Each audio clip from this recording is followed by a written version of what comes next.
Get nasty on a Monday. It's a Fast Lane on 101 ESPN with Kerry Davis, with Jamie Rivers. I'm Anthony Stalter. Jordan Deacon filling in for our guy Andrew Marsh, who's making his way back from Minnesota after watching his Vikings almost beat the Eagles. They almost beat them. In fact, we heard from Marsh, who said that was a winnable game, and it was. The refs were paying attention to T.J. Hawkinson actually catching that ball. I don't know. Okay, I have a beef. We're not going to make excuses. No, I got beef. Just for a second, guys. Just for a second. Is Travis Kelce's catch, which the ball clearly hit the ground before anything else, was ruled a catch. Yet this one, which was less egregious, was ruled no catch. Mm-hmm. That's what we're dealing with here? So yeah, I think so. Okay, cool. With Travis Kelce's catch, that was in the regular field of play, if I'm not mistaken, right? The ball that hit the ground. It was also a Chiefs player. But it was also, all touchdowns are reviewed from the booth, and that got reviewed. If they didn't want Travis Kelce's play to be a catch, then who are they playing that week? They needed to challenge it. Lions. They didn't challenge it. So that's on Dan Campbell. No, Dan Campbell challenged it. They said it was too late. Well, you got to get his flag out. I'm not even sure about that. That was a lie. That was an outright lie, by the way. Anyway, so Jordan's in today. We are off at 5 o'clock because we got Lions-Bucks pregame. We should stay for an extra hour. At 5 o'clock. You can stay. That's Jamie's youngest child versus Jamie's middle child. Yeah, it's going to be a battle. You know, I got away from the middle child for a little bit. They kind of, you know how the middle child kind of goes off on their own for a little bit. I do, yep. And then all of a sudden the middle child decided to, play like Baker Mayfield. No kidding. And it's going to be a tough game today. I feel like no matter what, I win. However, I must say I'm a bigger Dan Campbell fan than I am Baker Mayfield. Okay.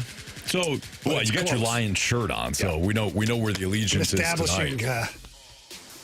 Right now. I like that. Yeah. All right. Middle child's going to be so pissed off. It's going to play awesome. You never know, man.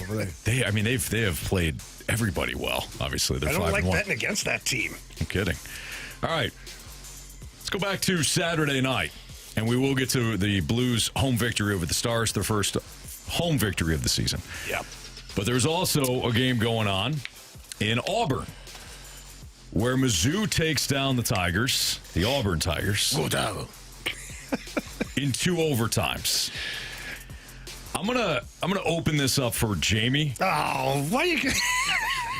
I'm gonna open this up for Jamie because Mizzou fans not too fond of anything that Jamie has to say. So, Jamie, the Mizzou Tigers now 6-1 after beating Auburn 23-17. Not the cleanest game for Mizzou, but they do find a way to win on the road, their first road game of the year. SEC environment at night, not easy. They pick up the win. Your overall thoughts, Jamie? Well, I'm happy, obviously, because guess what? I'm a Mizzou fan. Contrary to the way I've been painted by some of the actual, so what they'll call themselves real Mizzou fans. I don't know how you're more real than another fan, just out of curiosity. If you don't criticize them, then you're a real fan. Okay. Well, because some guy named Miz on Twitter and Uncle Danny, these guys have been inebriated for several weeks now. But they took my joking around about Eli Drinkwitz getting his extension with the Mizzou Tigers as like factual. Mm-hmm. And we're like, they're all mad at me. Mizzou fan, those two guys against me, Mizzou fan, which I find it weird. I think we should all be on the same team when we want one team to win. One team, one dream, they say. Should be like that. But apparently they see it differently, and that's fine. I don't really care. But that's a big win. Was it a Picasso? No, it wasn't. There was a lot to be desired from Missouri on the offensive side of the ball. I think Bo Prabula, for just a couple things that I've noticed in the last couple of games, is I don't know what the proper terminology is, Kerry, or Anthony, you guys can maybe help me out, but I find him to be a little bit like robotic. And I don't mean his actual movements. It's almost like snap, he looks at the first read, and it's like automatically that's where he's going, or then he's not, and he's hanging onto the ball forever. Like, it's like there can't be any interference for his, like, programming, and it's showing up. Mm-hmm. There's passes that he's not making to guys that are open quick, and then he's waiting too long. He's almost waiting like an extra second and a half so that they're wide open like in the schoolyard, but that doesn't happen, certainly not the collegiate level, let alone pro football. So, again, the offense, I felt, kind of stubbed their toe. They did whatever they had to do to win. They got it. Okay, it's fine. That Auburn defense is legit, too. Auburn defense legit. But I thought, if nothing else, the Mizzou defense earned their stripes here a little bit. Because that's a secondary that we've talked about a lot, not being able to play up to the caliber of SEC teams or any of the top 25 teams, but they put up a good showing. I thought defensively is where they won that game with a little bit of help from the offense. The word or the phrase you may be looking for is called paralysis by analysis. That's it. When you are analyzing and cannot figure what to do, you just become paralyzed and you're like, oh, I don't know what to do. But then there's sometimes where no matter what, he'll throw it to the one guy that he's supposed to, even if he's double covered. And so that play that he threw, I think it was Kevin Coleman in overtime, it was 3rd and 14, I believe. That was a great decision. Sometimes when he's turned the ball over too many times. You can't turn the ball. You're gonna have to figure some things out because he's turned the ball over in every single game. The last 4 or 5 games, I believe. He had 2 interceptions against Auburn and had no touchdowns. You have to take care of the football. That play to Kevin Coleman in overtime was probably one of the better throws he's had because of the moment, what it meant, and you had to get the first down. That was a great throw, great catch, great play call, all of those things. But you got to take care of the football. And if your first read is not there, it's not open, you got to go to the second or the third. You got to be able to check it down, and you have to take care of the football. That's the number one rule as a quarterback. You can't have, games where you're throwing 2 interceptions game after game because you're not going to win. Right? You're going to be playing better competition. You got Vanderbilt next week at Vandy. You're going to start playing better competition. Not that Auburn isn't good competition. Auburn is good. Well, their record says maybe not. But either way, their defense is solid. Anthony's all about the D. He is. He is, isn't he? Yeah. I don't blame him. Yeah. I said that all week. I know. You've been all over it all week. Yeah. But either way, I'm telling you, Auburn's defense has been legit all week. You're right, Jamie. But either way, I just said that. They got to find a way to not turn the ball over. And take care of the football, and you'll be able to win those games. But I thought that was a good win. I thought, making it into overtime and finding a way to win that game, that was spectacular for them. I thought me and Drink, well, not me, Drink thought it was a game-winning field goal. Realized it wasn't. Oh, crap. He almost blew a hamstring on that one. He was like, yeah. Wait, what? No. It did look like it was going over the end zone angle. You could tell he missed. Yeah, but from his angle, it looked like it went in. Yeah, it went directly over. He got caught up in the moment. Give the guy a break. Yeah, I thought it was funny. Look, but they got the win. You did. You got to win. You got a road win. You bounce back from the Alabama game. Like you did check all the boxes. Period. Right. Like you made enough plays to win the game. Was it pretty? No, it wasn't pretty. But it sometimes it doesn't matter, especially after you have your first loss. It's college football. You're just trying to make the playoffs. You have to win that game.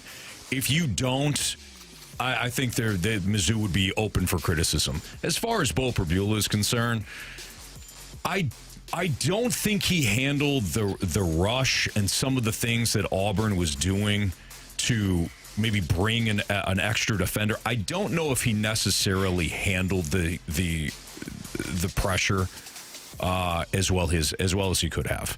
Like that was my overall about Bo Perbula, my biggest gripe, right? Like the first interception that he threw, he had pressure in his face. There was also somebody coming around the end, and the ball placement, his accuracy was bad. He didn't get enough on it. Plus, it was more to the inside as opposed to giving his receiver a chance to either make the play, keep his feet in, or just wing the thing out of bounds.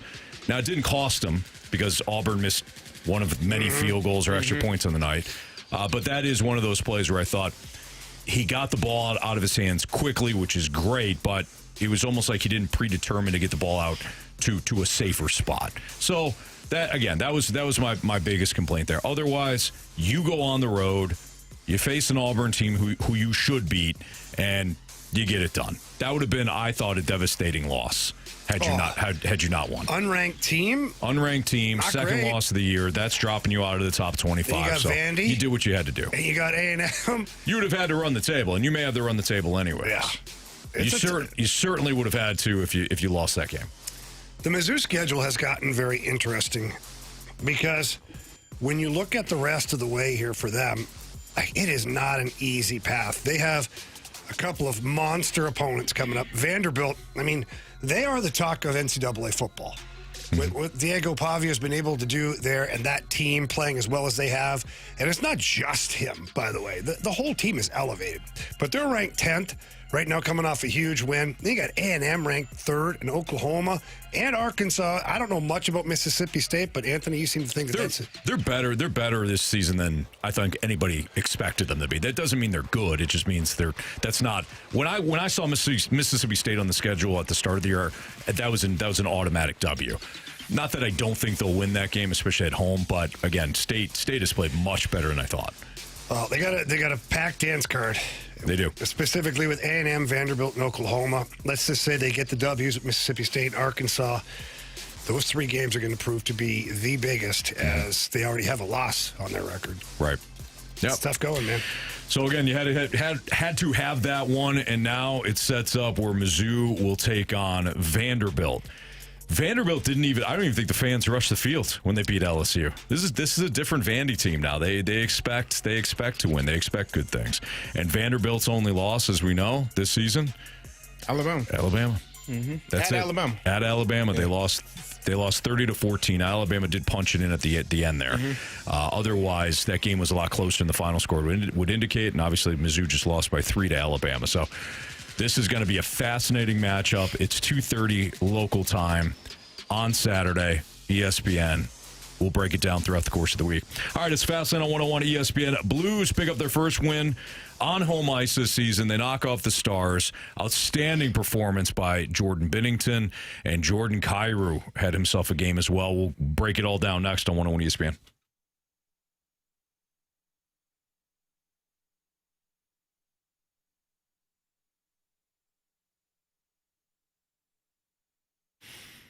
I love these Monday Night Football matchups. I love the fact that they've got the double headers going on, because I love playing at Underdog. And Underdog, you can play from your home right here in Missouri. You can watch the 2 games, and you can get paid off on your hunches. So playing on Underdog is easy. Just choose whether or not the players that you like or don't like will go higher or lower on their stats. And they've got all the stats where they got rushing yards, they got receiving yards, they got receptions, they've got even sacks and fantasy numbers. Of course, they have all the quarterback stats as well. And if you get your entries right, you can win up to 5,000 times your cash. A couple of players I like tonight, and this might be a little risky given the matchups, but I do like Rachaad White to go higher than 15.5 rushing yards for the Tampa Bay Buccaneers tonight. They got to lean on him again. Bucky Irving is out. He's got the foot injury, so I'm leaning toward White to have a decent rushing performance.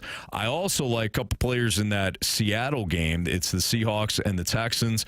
Cooper Kupp has run a lot, has seen a bunch of targets recently in the red zone, so I like Cooper Kupp to go higher than his touchdown total. If you like those plays, why don't you include them in your card? If you don't, you can always fade me. However you want to do it, it's up to you, but do it at Underdog. Download the app today. Sign up with my promo code Anthony, just my first name, Anthony, and you're going to score $100 in bonus funds or bonus entries when you play your first $5. Again, that promo code is Anthony. Underdog. Make plays, win money. Must be 18 or older and present in Missouri. Terms apply. See assets.underdogfantasy.com/web/play and get terms. _DFS_.html for details. Concern with your play, call 1-800-GAMBLER or visit www.ncbgambling.org.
Slow down. You're in the fast lane on 101 ESPN.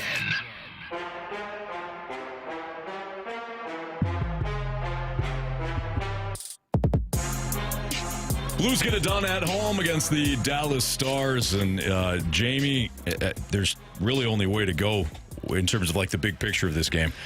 And that is goaltending and defense. Yeah. It seemed like the Blues got back to their roots. They emphasized, right from the first period, the Stars were not getting right in front of Binnington. There was no gimmies, there was nothing, and that kind of proceeded throughout the game. And then I thought Binnington made some sensational saves, especially in the third period, and the Blues get it done 3-1. But defense and goaltending, I thought, was the highlight there. Yeah, I think the one thing that the Blues have been suffering from early on in this season, not just on home ice, but overall, is just giving up way too many outnumbered rushes. Like where the defense is joining the attack, and then Monty talked before the Dallas game about playing vertical, not horizontal. Mm-hmm. All that means is playing much more straight line to the opposition's net rather than passing the puck side to side. And the Blues in the first period had one screw-up where the defenseman was activated up the ice. He was going.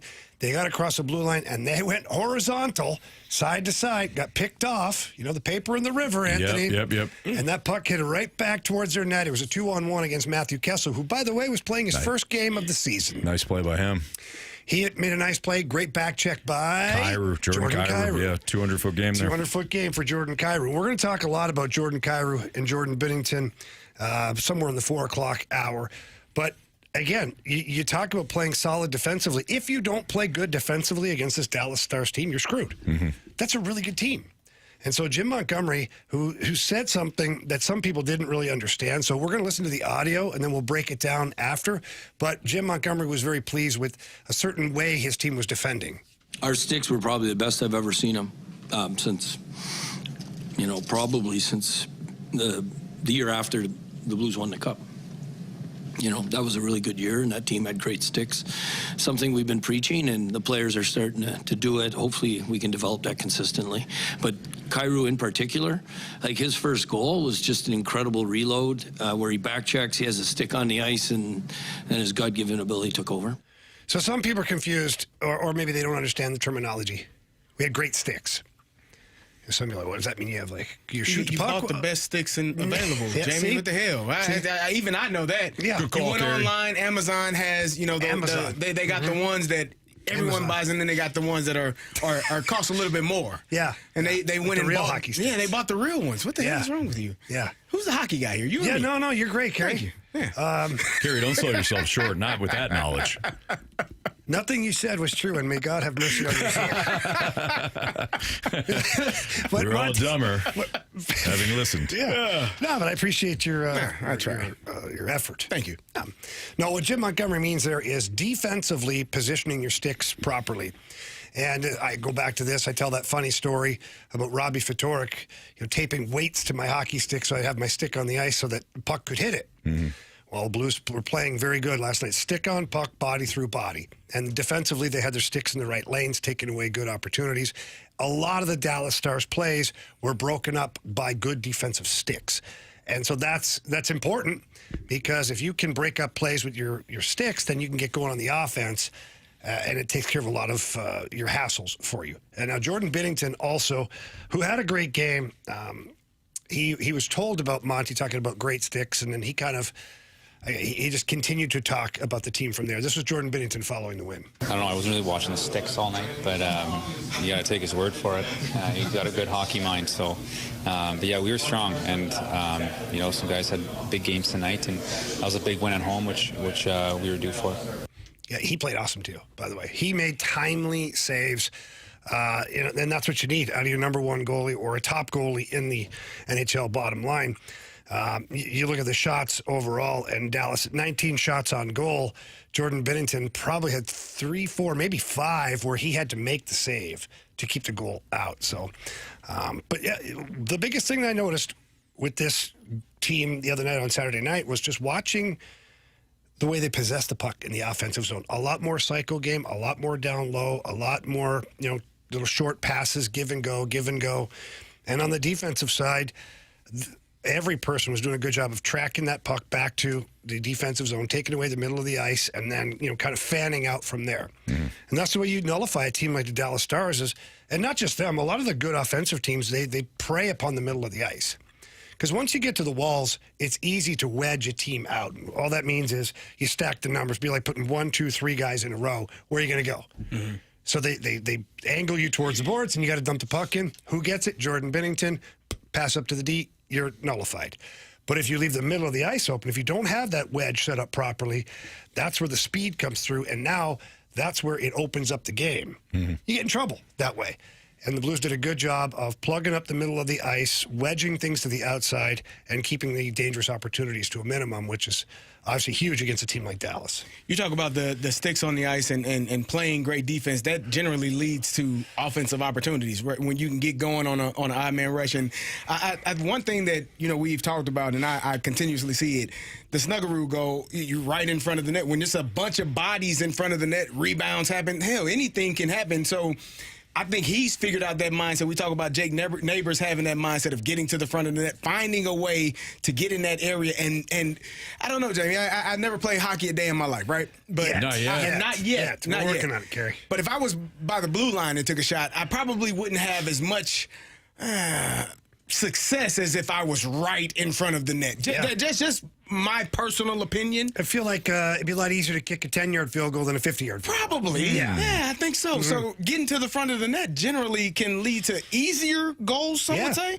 And these field goals can go off your face, off your butt, off your back, off your leg, and still go in. And it still counts as a goal. You still get a point for it. As long as you don't kick it in, you got to have the skate on the ice. There you go. And you can't have a kicking motion. Yeah, you got to be stopped. We saw Mikko ranting, and then you can redirect. Very veteran-like as he positioned his skate. I'm just stopping right in front of Binnington. No, he knew what he was doing. Yeah, he did. I mean, hats off to him. It was a hell of a goal. But it makes sense that you play good defense, you get to play offense, and you talked about Jordan Kyrou probably understanding that more. We're seeing that year after year where he's starting to figure out, like, hell, if I get back here and play hard on defense, I can do the thing that I really want to do, which is go score goals. Bingo, Kerry. Bingo.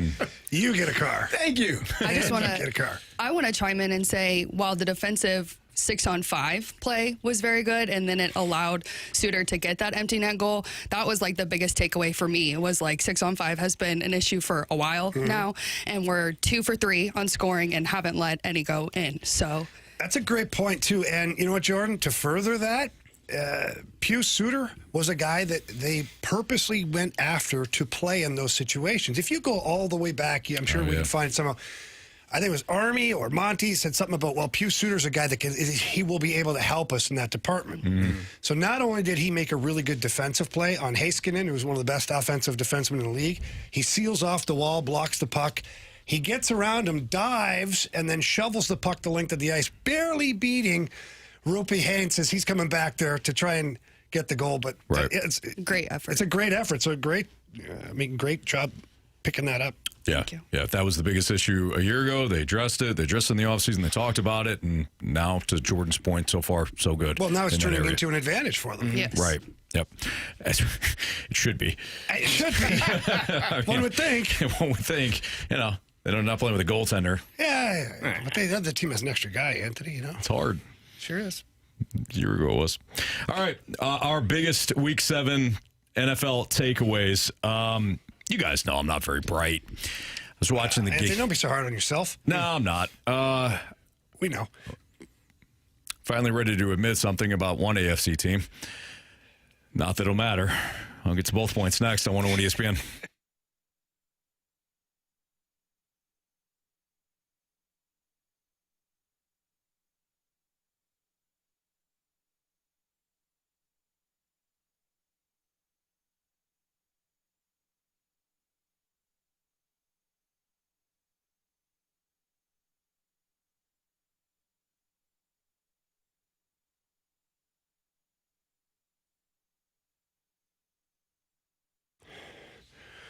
Won't be long until we have circus sports here in the state of Missouri. December 1st is the target date for that.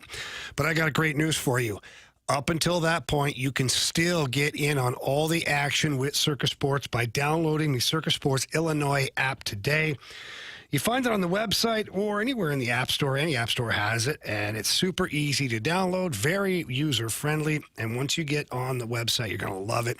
Let's remember here, Derek Stevens, his goal in life was to create the world's largest sports book, and he did. It's in Las Vegas at the Circus Sports Casino. But now the world's largest sports book is in the palm of your hand, and every night they've got different games going on, and you've got your parlays, your player props. You've got great lines on futures bets, tight money line splits, the best odds of any app that's out there. You can check that out. Prove it to you that you download any app that's out there. They've got the best odds available. That means bigger payouts, and it's just a whole lot of fun using Circus Sports. So please don't miss out on any of the action.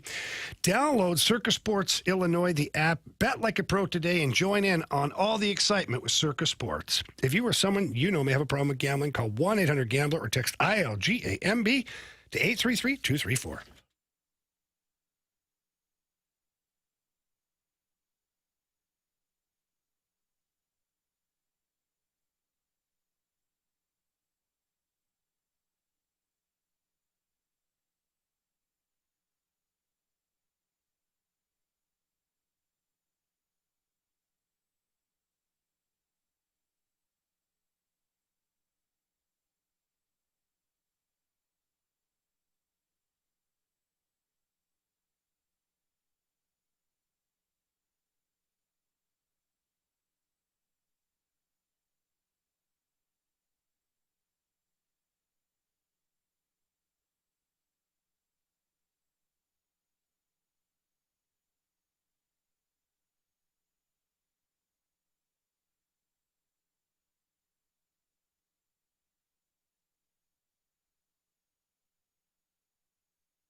.101 ESPN Sports Center.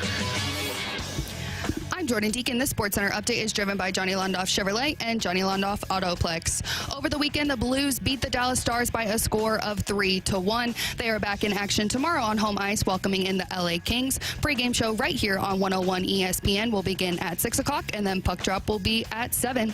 I'm Jordan Deacon. The Sports Center update was driven by Johnny Londoff Chevrolet and Johnny Londoff Autoplex. See them at londoff.com. Chevy, together we drive. Are you kidding me? This is the Fast Lane on 101 ESPN. Get ready to pick 'em. It's the Fast Lane Football Pick'em Challenge on 101 ESPN. Refreshed by Bud Light, official beer of the NFL. Easy to Sunday, easy to enjoy. Enjoy responsibly.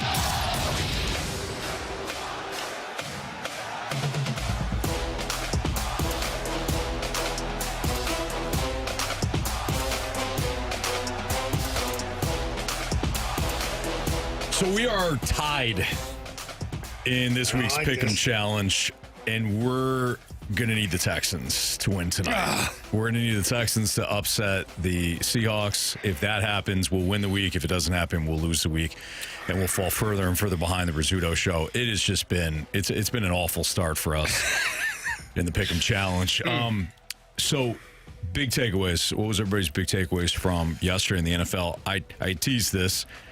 There's a team that was playing, was watching it, and I'm like, there's no way. There's no, yep, okay. Can I guess? Now I just need to admit. Mm-hmm. Yep. Can I guess? Yeah. The Indianapolis Colts. Indianapolis Colts. You had to give it to him, man. I kept saying, like, this is a good team that has benefited from a bad record. No, they're just a good team. Yeah.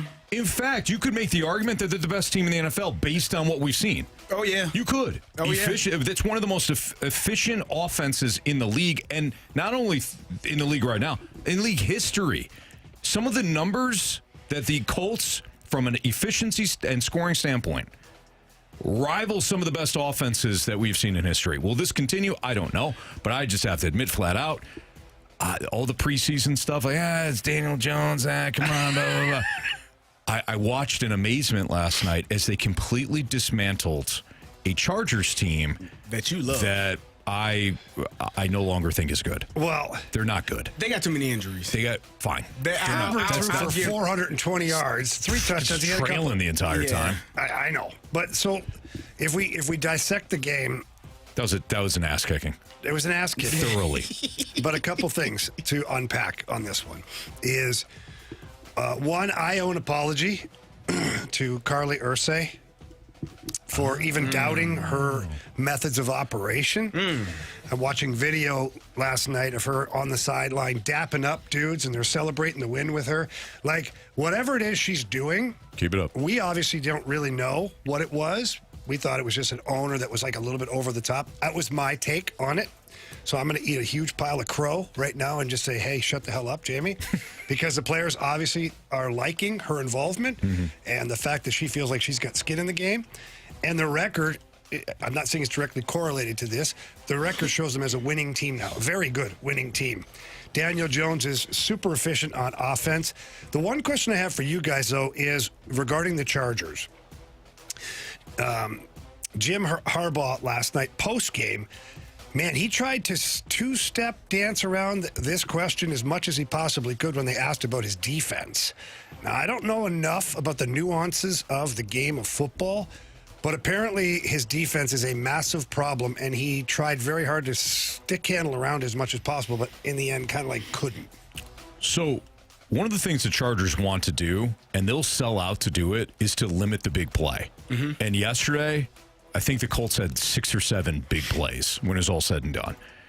I thought maybe they'd do a decent job against Jonathan Taylor. Jonathan Taylor ran all over him. And a lot of that, I want to credit the Colts, because there was a play, I can't remember who, I think it was to Michael Pittman, where the Chargers are in match zone. So they're playing zone, but as soon as somebody enters your zone, now you're man to man. Correct. And that corner was playing his third, and they it might have been Pittman who they had stop right in front of him. So now the corner's committed, and then they ran it was Alec Pierce. Right behind him. Right behind him on that corner, and that safety was in position But now he's challenged because of the rules of the defense. He's got to get over. There's no way he can get over on that corner route.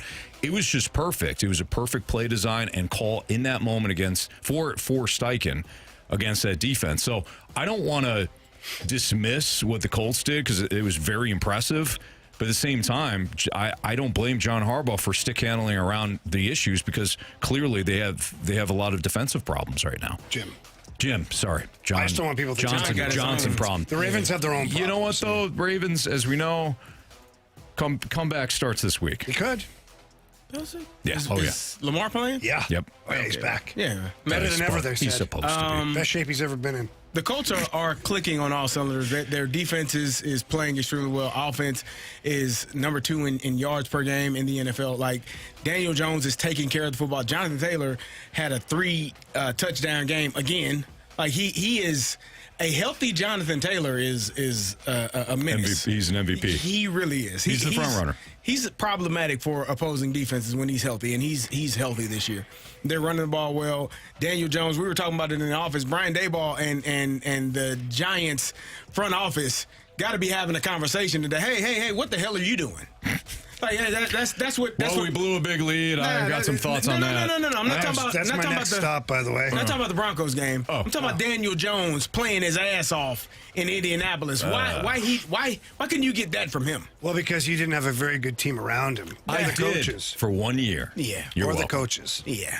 Because apparently he's praising the coaches left and right in Indianapolis, too, not just Minnesota. Go figure. It matters. It does. I'm sorry to tell you. Being able to get the most out of people matters. And so right now, Shane Steichen and that offense and that team, offense, defense, special teams, they're doing everything. Amir Abdullah almost returned a kickoff return. He returned at 81 yards. Like, they are clicking on all cylinders. And that score is not indicative of how bad the Indianapolis Colts were beating the hell out of the Los Angeles Chargers. Yeah. Like, that's a 2-touchdown score. That was they were beating the hell out of the Chargers, and the Chargers in that fourth quarter said, "Okay, we're going to throw the ball. We're going to find some and they were able to make it closer than what they were beating the hell out of them the entire game." So for me, I agree with you. The Indianapolis Colts are probably the best team in football right now. And that is a surprise to everyone in this room and probably most people in Indianapolis. So I want your guys' biggest takeaway, too, but I'll just pay off the one tease. I said, I got to admit that the Colts are better than I thought. ... It won't matter because the Chiefs are going to the Super Bowl again. I'm just going to they are. Just going to throw that out there. Yeah, All right, so the Colts are legit. Congrats. You're awesome. Chiefs going to the Super Bowl. They will represent the AFC. Jamie. Yeah, so the Giants, for me, one, Jackson Dart and Scatterboo almost did it again. That Scatterboo, I don't know if he lasts 4 years in the NFL, but he's fun to watch right now. And the reason I say that is not because he's not good. He doesn't shy away from one hit. No. And at some point, it's going to start to take its toll on you. The history of the game tells me that. Right, Kerry? Oh, yeah. You only got so many hits. I'm looking at a guy right now that took a lot of hits. Right. You only got so many in you. Yeah, you only got so many in you. But the bigger question I have is the defensive side. So I don't remember the player's name. One of the Giants players was coming off of the field into the locker room, yelling something about cover 8. He's like yelling, cover 8, what the hell we do at cover 8? Like, apparently it was the wrong call. The defensive coordinator called this, and he was like adamant that we didn't want to play it. And on that play, I guess it set up the Broncos for success.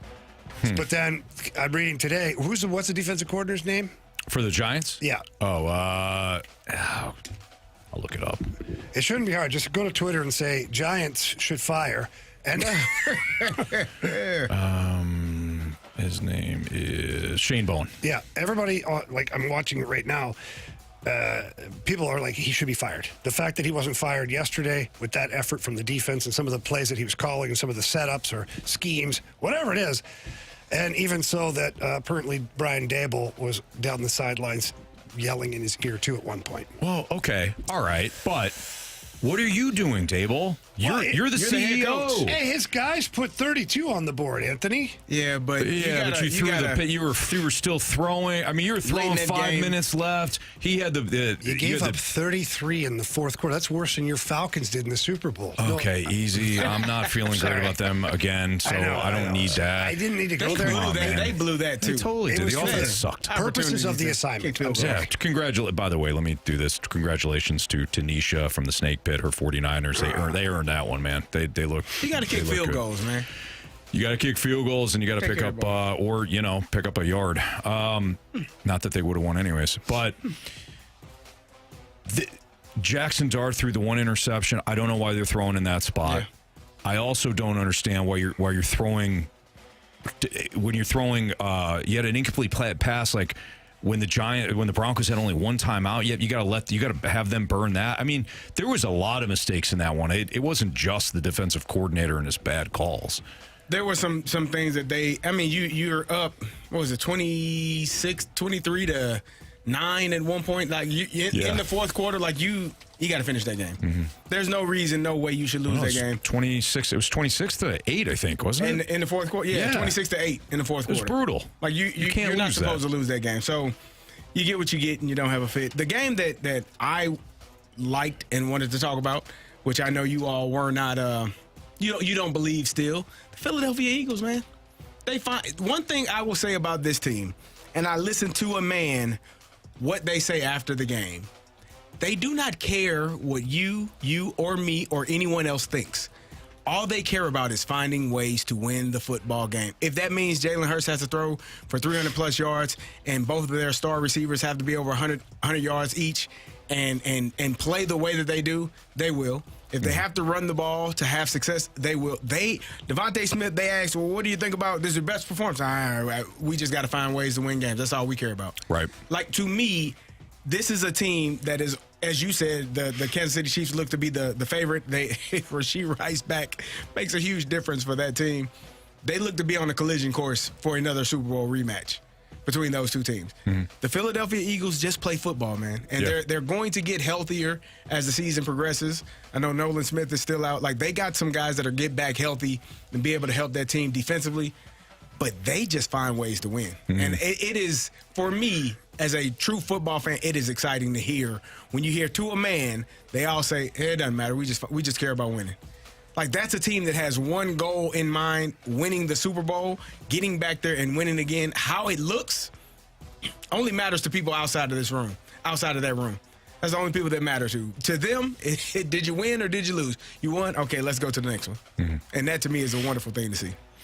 We'll get Marsh's take on his Vikings maybe tomorrow when he comes back. I think he'll be wearing all, was it midnight green, Kelly green? What do they call it? Kelly green. Kelly green. It's going to be a lot.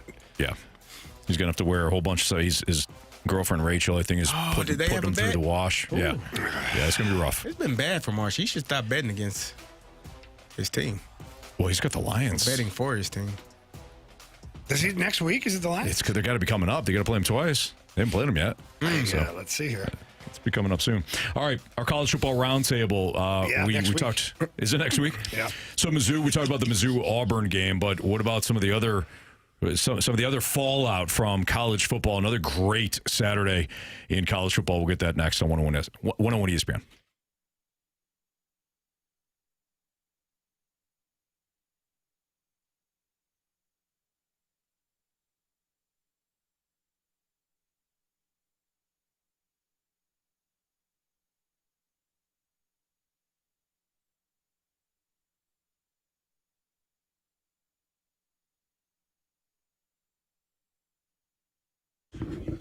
All right, fellas, listen up. I'm about to change your life.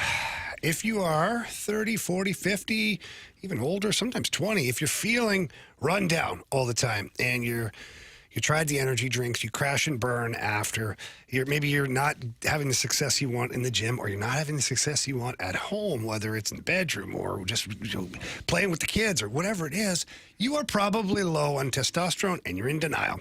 I was. Anthony was. Mm-hmm. BT, our guy BT was. We all were. Till we went into mentality. Visited with the board-certified physicians. They did an awesome job of asking the right questions. And even though they knew the answers, I'll tell you, they know. Yeah. Then the full blood panel happens, Anthony, and once you do that, you know exactly what's going on, and your program is designed specifically for each individual. Yeah, they're incredibly nice in mentality, but you're right, Jamie. It's like you sit down with them and you say, they ask you, hey, so how you been feeling? Well, I'm run down all the time. Yep. Check. Moody. Check. I don't want to go to the gym. Check. I'm not feeling motivated in other areas. Check. You have low testosterone, most likely, but they do that. They take the blood panel and you find out if you hop on the program. Jamie, I always feel it on the weekends. I don't know how it is for you, but a lot of times on Thursday I'll go into mentality, and then like Saturday, Sunday, I'm looking for all kinds of stuff to do around the house that I had a whole another weekend where got to get a bunch of stuff done. I'm removing shrubs and doing all this stuff. I'm like, hey, I'm still going by 8 o'clock at night. I'm like, what else do we need? I love being on Mentality's program because I feel younger again. I feel stronger. At 43 now, there's no slowdown. I know for you at 50, there's no slowdown for you. So check out Mentality. You can check them out online first. Visit mentalityhealth.com/radio. Book your appointment. But when you head down to one of their 2 locations, South County or Chesterfield, tell them Jamie and Anthony sent you in there. It's Mentality.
In the Fast Lane on 101 ESPN.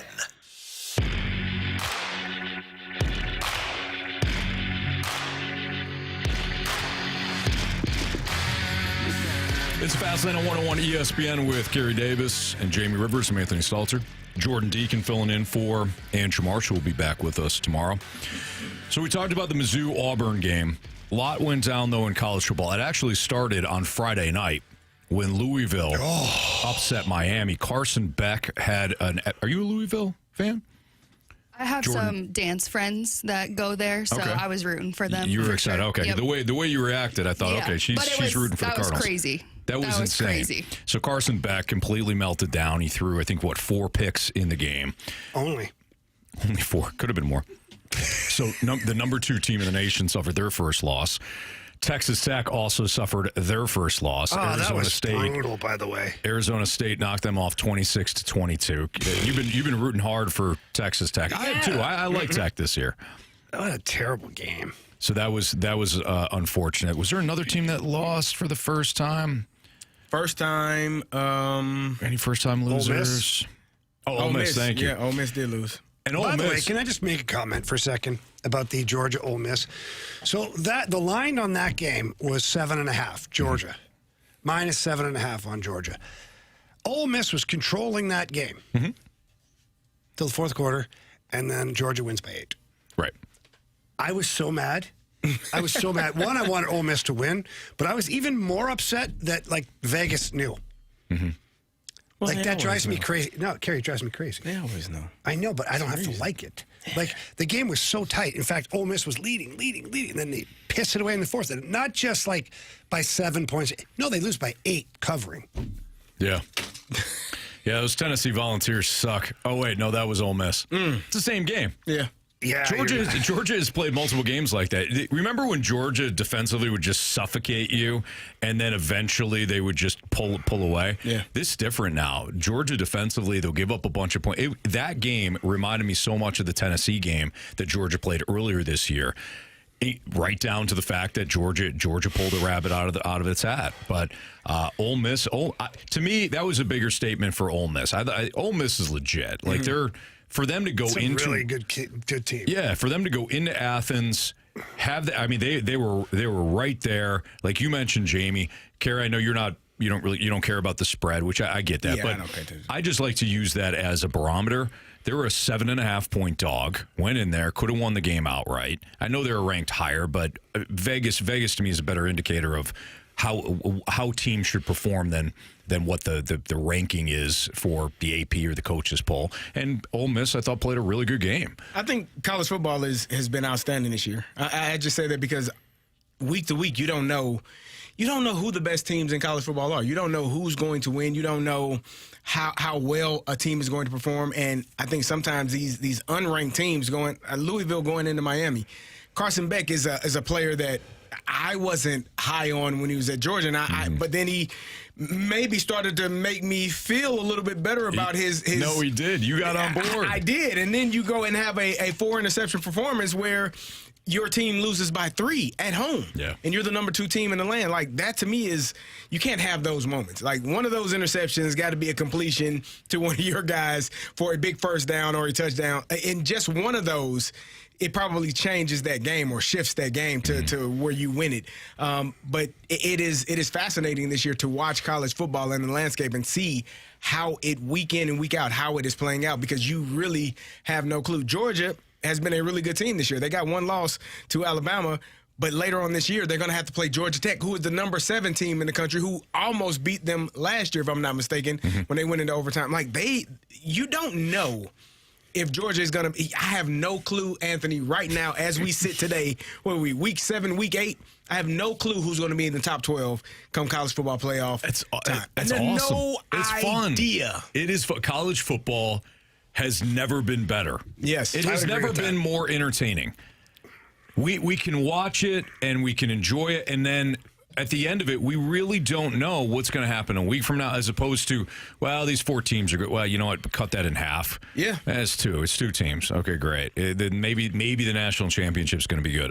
But this now, with this format, I know a year ago, the playoffs, there was a lot of blowouts in the playoffs. I don't think we're going to get that this year. No, I don't The either. teams are too evenly matched.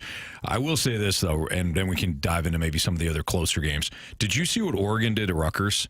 I didn't see the game. Carrie, not that you watched it. I saw some of the highlight plays. They were in their bag. Oh, my. They were in their bag. I did see some of the plays that they just bust out and Rutgers is terrible. Okay, Yeah. Rutgers is terrible. Oregon beat them 56-10, and you're like, okay, that is a blowout. All right. Do you know how many total yards I Oregon saw they had like 790, didn't they? They had 750 total I saw yards. that. 750 total yards from scrimmage. And they had 3 turnovers. They could have got to 1,000 without the 3 turnovers. You think Oregon was trying to make a statement? I think so. They rushed for 415 yards. They did. I mean, whatever they wanted to against Rutgers. I'm surprised they only scored 56, but again, it goes back to the turnovers. All right. Would they sit all their best players in the fourth? Yeah. Probably. Because they went 14 in the first, 28 in the second, 14 in the third, and 0 in the fourth quarter. Yeah. One big complaint. Uh-oh. Can somebody else beat Texas? I do not want to see that team in the playoffs. You don't have to worry about it. Can somebody else beat Texas? I don't think Kentucky you have to, almost did it. I don't think you have to worry about it because that is a terrible loss that they have to Florida. Florida just fired their head coach. I don't think you're going to have to worry about Texas being in the top 12.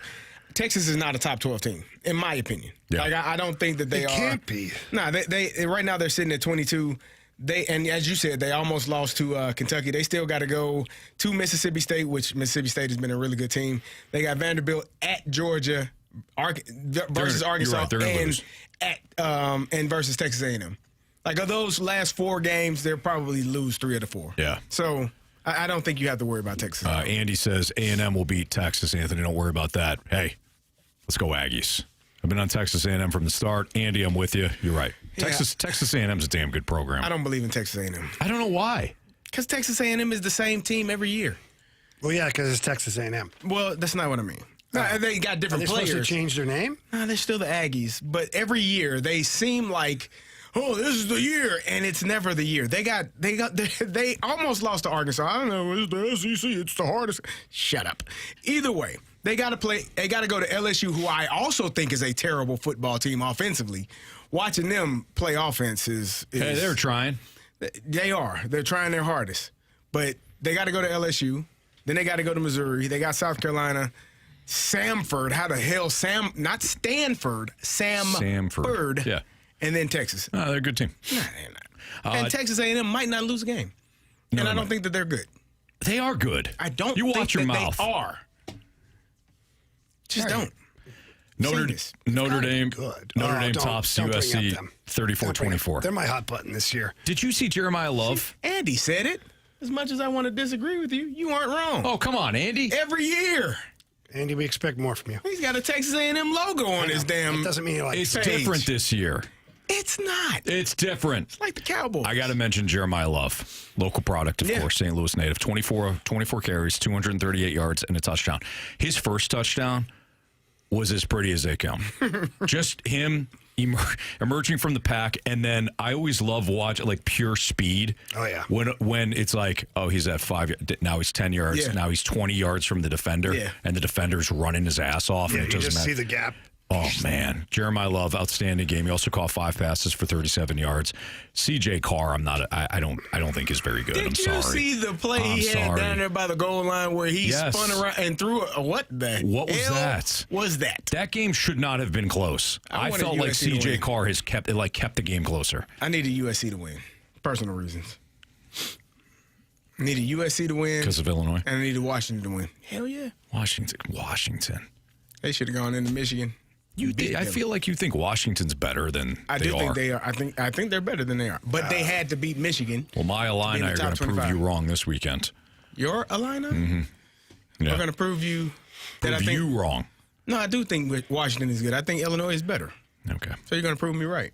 All right. And finally, last but not least, there was a team that had a major rebound.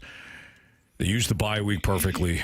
My Central Michigan Chippewas improved to 4-3 now. They beat Bowling Green 27-6. You said bye. Fire up Chips, baby. We had a good bye week too. Well, we had one last week. Jump back into 500 now. Top 25. Watch them go. We're over 500. That's what I said. And we're 2-1 in the MAC. All right. Yeah. MAC baby. championship. Well, let's not talk about that. We got a tough battle against UMass coming up. Ooh. UMass. Good luck to those guys. Apparently, they still have a football program. They do. All right, we'll get into the Monday night football games. A couple of good ones tonight. We're going to need the Texans. We'll explain how they do it. Or Kerry will, because I don't think they will. That's next on 101 ESPN.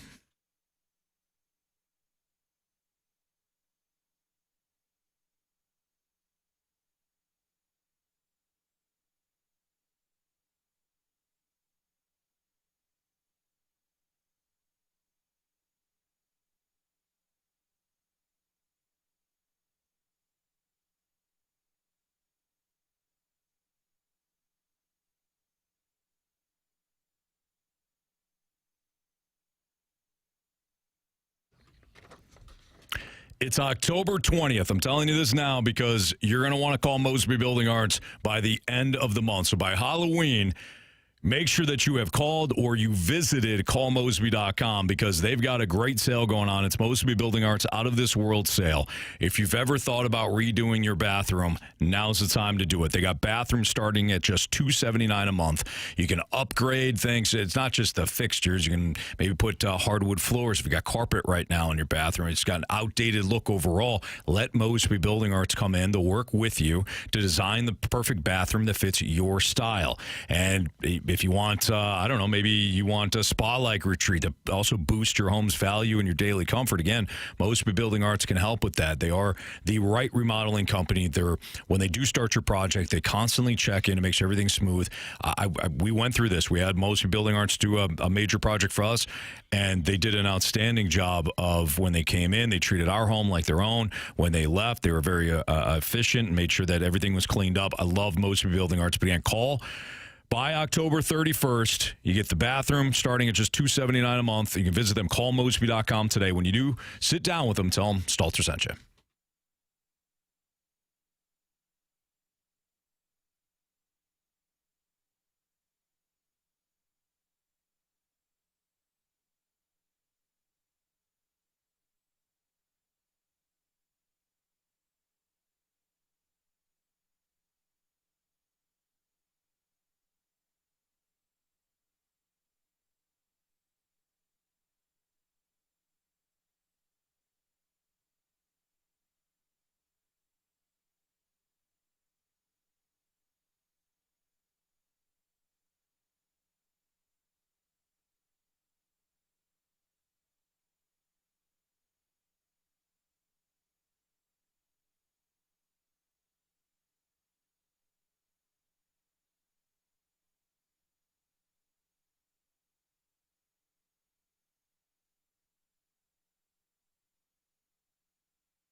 Two former pros and one average Joe. You're listening to The Fast Lane on 101 ESPN.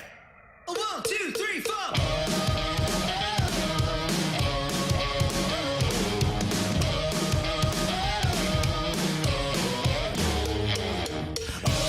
Your time check is brought to you by Clarkson Jewelers, an officially licensed Rolex jeweler with Kerry Davis and Jamie Rivers and Anthony Stalter. Jordan Deacon filling in for Andrew Marsh. We'll be back tomorrow. Tonight, Lions, Buccaneers, pregame at 5 o'clock, so we're off a little early. Kickoff is at 6, and then we got the Seahawks and the Texans that kick off at 9 o'clock. We got the late game there.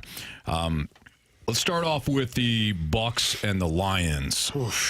The Lions losing last week to the Chiefs in Kansas City. Typically a team that plays well at home and typically a team that plays very well coming off a loss. But this Buccaneers squad, led by Baker Mayfield's, a combination, of course, of Patrick Mahomes, Joe Montana, Tom Brady, and Peyton Manning, and Brett Favre. Oh, goodness. And Brett Favre, maybe. Yeah, well, and all those other guys. They have been competitive in every game. They've got multiple comebacks. I mean, who's the one lost to? The Eagles probably should have won that one because I think they shut them out in the second half. Eagles. It was a 31-25 loss. Can Baker go in there? Now that was the scene of the playoffs a couple Evans years might ago. Be back too. There's a couple of guys that might be back, and the Lions are banged up in the secondary. I think that and Branch is out, if I'm not mistaken, right? Branch has been suspended. Suspended for that in football. He was Guy cheap shots you run your mouth, you get popped, you get suspended for that. Whatever. That's kind of soft. I agree. Go ahead. Do you want to know this injury report? Yeah, that's what I was going to ask because I know Ibuka is questionable. Mike Evans is maybe back, but he's dealt with, I believe, a hamstring as well. Evans practiced in full yesterday on Saturday, so he's questionable. Ibuka limited practice on Saturday. He's questionable. Levante David full practice, so they'll have one of their best defenders. The only guy that's out officially for the Buccaneers is Bucky Irving, who continues to deal with that. He's got foot and shoulder injury. That's a big loss, though. But the Lions, check this out.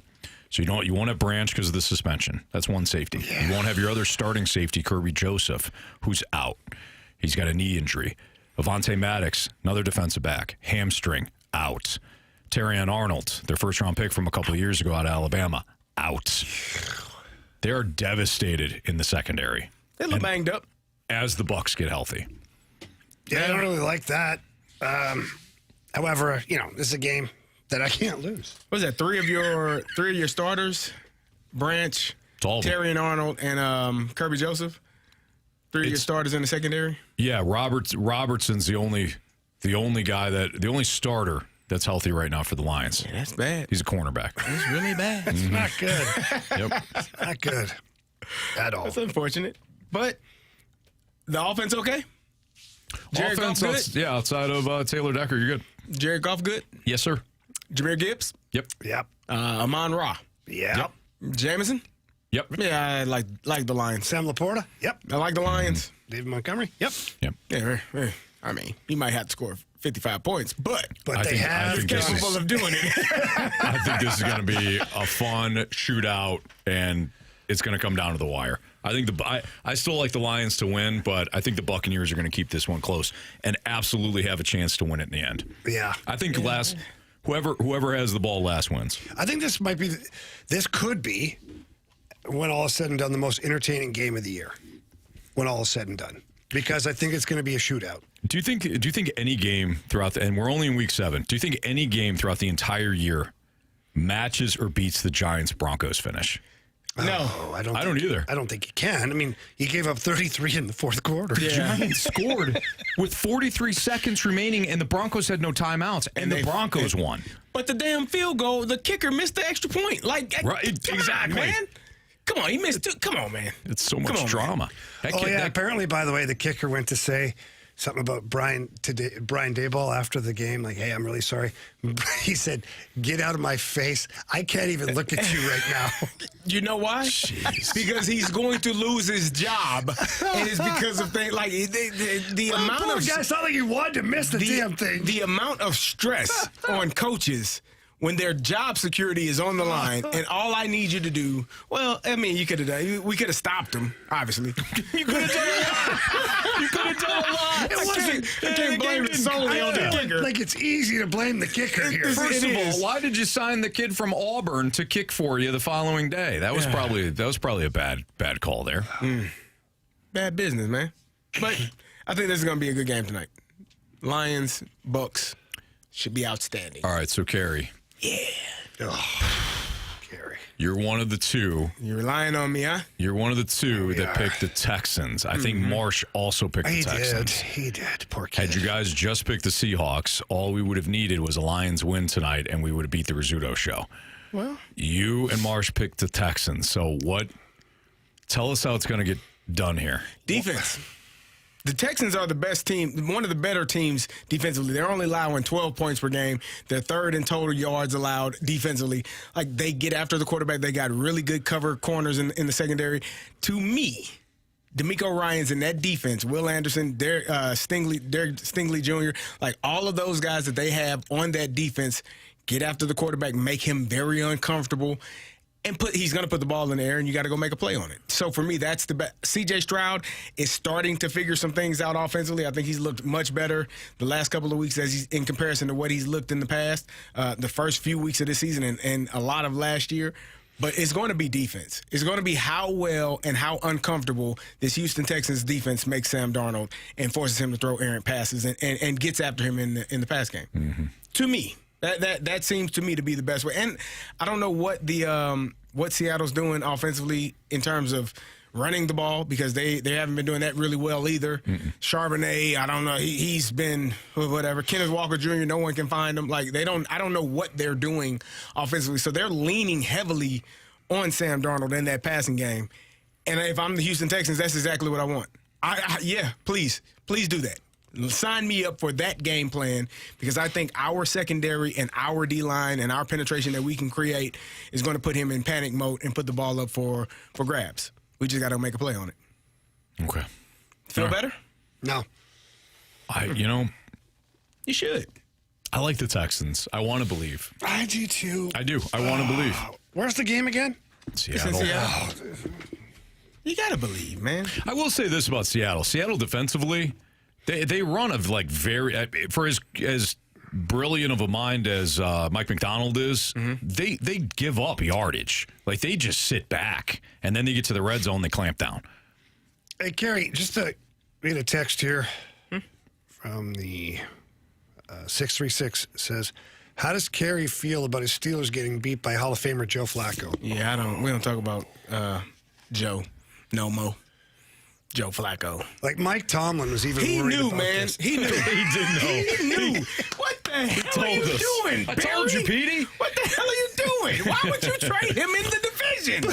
What the hell is that? But how is Joe Flacco the difference maker? Listen, if I play quarterback and I got Jamar Chase, I know Joe Flacco been in the league 45 years. Throw the ball to him 25 times, he gonna catch it 20. That ain't rocket science, man. Jake Browning couldn't figure that out. What the hell are we doing? Yeah. Go home, Joe. Just give it up, baby. You don't got to play this game no more, especially against the Pittsburgh Steelers. He done played on every damn team in the division at this point. You don't think Mike Tomlin knew what the hell he was going to do? Yep. He was mad as hell. How the hell why would you trade him in the division, dummy? He's going to hurt us to hurt you. They're just dumb, man. With your dumb ass. Come on, man. You're hurting. Now you're going to hurt it. You're going to hurt everybody else. You want to hurt everybody else because you're hurting. Now you believe in my guy. Now you believe in Joe. I don't believe in him. That bothered me, man, because we should have won that game. We were right there. And just, You gave the ball back to Joe. You shouldn't have. Gave it back. And Joe's old ass ran a quarterback zone read, and nobody. Listen. Did you hear the story on that? Best part? It was an accident. It was an accident. He didn't do it. He didn't understand the play. Man. And to his credit, with it. I'll just do this. That was the best, because even me, I'm watching the game. I'm like, oh, yeah, they got the running back. Oh, my God. Why does Joe, old ass, still have the ball? Somebody hit his ass. He was running around there like, he was moving. Slow as hell. I'm like, all right, Joe, That's you got the best. Is Joe was talking about it post game about how they were calling in plays that he didn't remember the plays. He don't know what he's got. He's like, I would send guys in motion just to try and figure out who was supposed to, what play we're running. And he goes, on this particular play, I turned around. My guy wasn't there. I just ran with it. That's hilarious, man. That was awesome. He can't know the entire offense. That's why he threw the ball. Jamar Chase, where you going to be at? I throw it to number one. Yeah. 25 times in a game. Come on, man. Here we go. It was the play in the fourth quarter. Jamar Chase ran an under route. I'm thinking to myself, how in the hell do you allow the best player on the field to not? You don't have anybody within 20 yards of him. Like, he caught it on the run and got 15 to 18. Did you see the still? Did you see the still pictures of that? They had focused in on Chase and then blew up the picture so you could see around it. There's within 20 yards. I'm not exaggerating. Of the best player on the field. Yeah. They've thrown it to him 25 times already. Do you not think they're going to keep throwing it to him? That's terrible. Oh, my God. Yeah. That's a good text, by the way. It was. Yeah. Yeah. Oh, the snake pit is loving loving what's happening right now. I have to say, if you're not watching on YouTube, you should, because the passion is man. Don't crazy. you feel better now? Sometimes you Gotta got to let it dump on your out. team. I was pissed off. That play specifically, you telling me you don't know? No, 11 men don't know where the best player on the field is. They had to spot the quarterback, Come on, Kerry. man. Never know when that guy's going to run. Oh my God, That's bad. All right, Jordan Deacon's got what's trending, and we'll get into some Major League Baseball playoffs. Shohei Ohtani is a god. Dodgers. And we got a Game 7 tonight in the ALCS. We'll get into it next on 101 ESPN.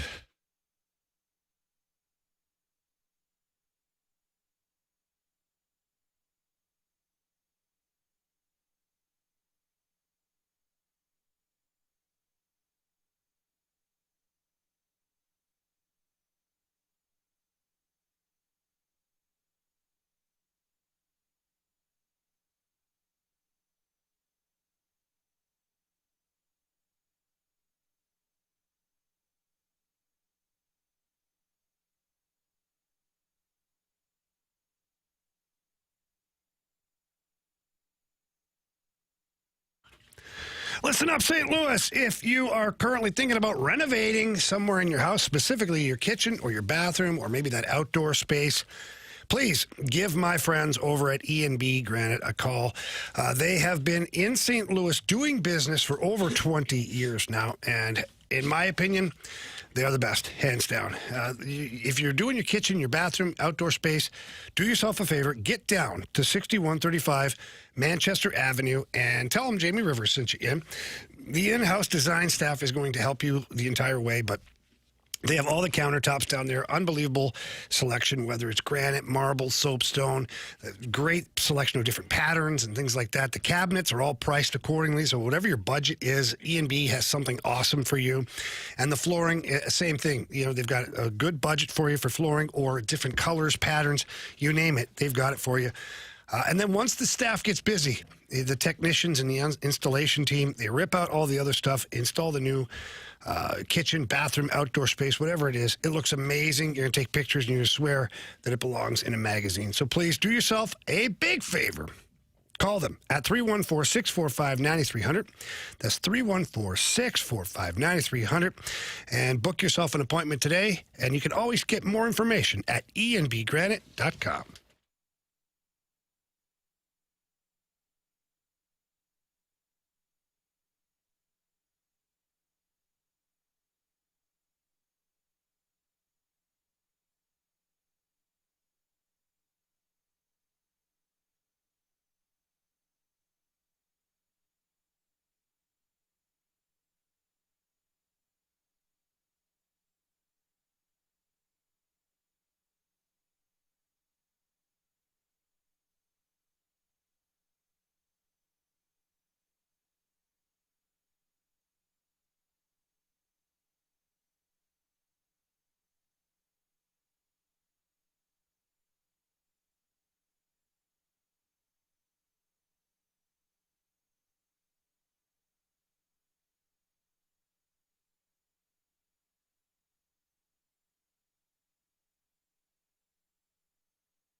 This is the Fast Lane on 101 ESPN.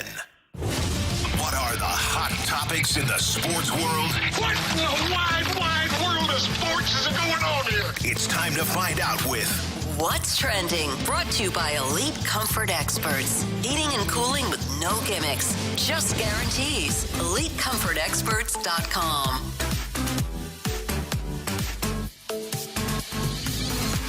Welcome back to the Fast Lane on 101 ESPN with Anthony Stalter, Jamie Rivers, and Carrie Davis. I'm Jordan Deacon.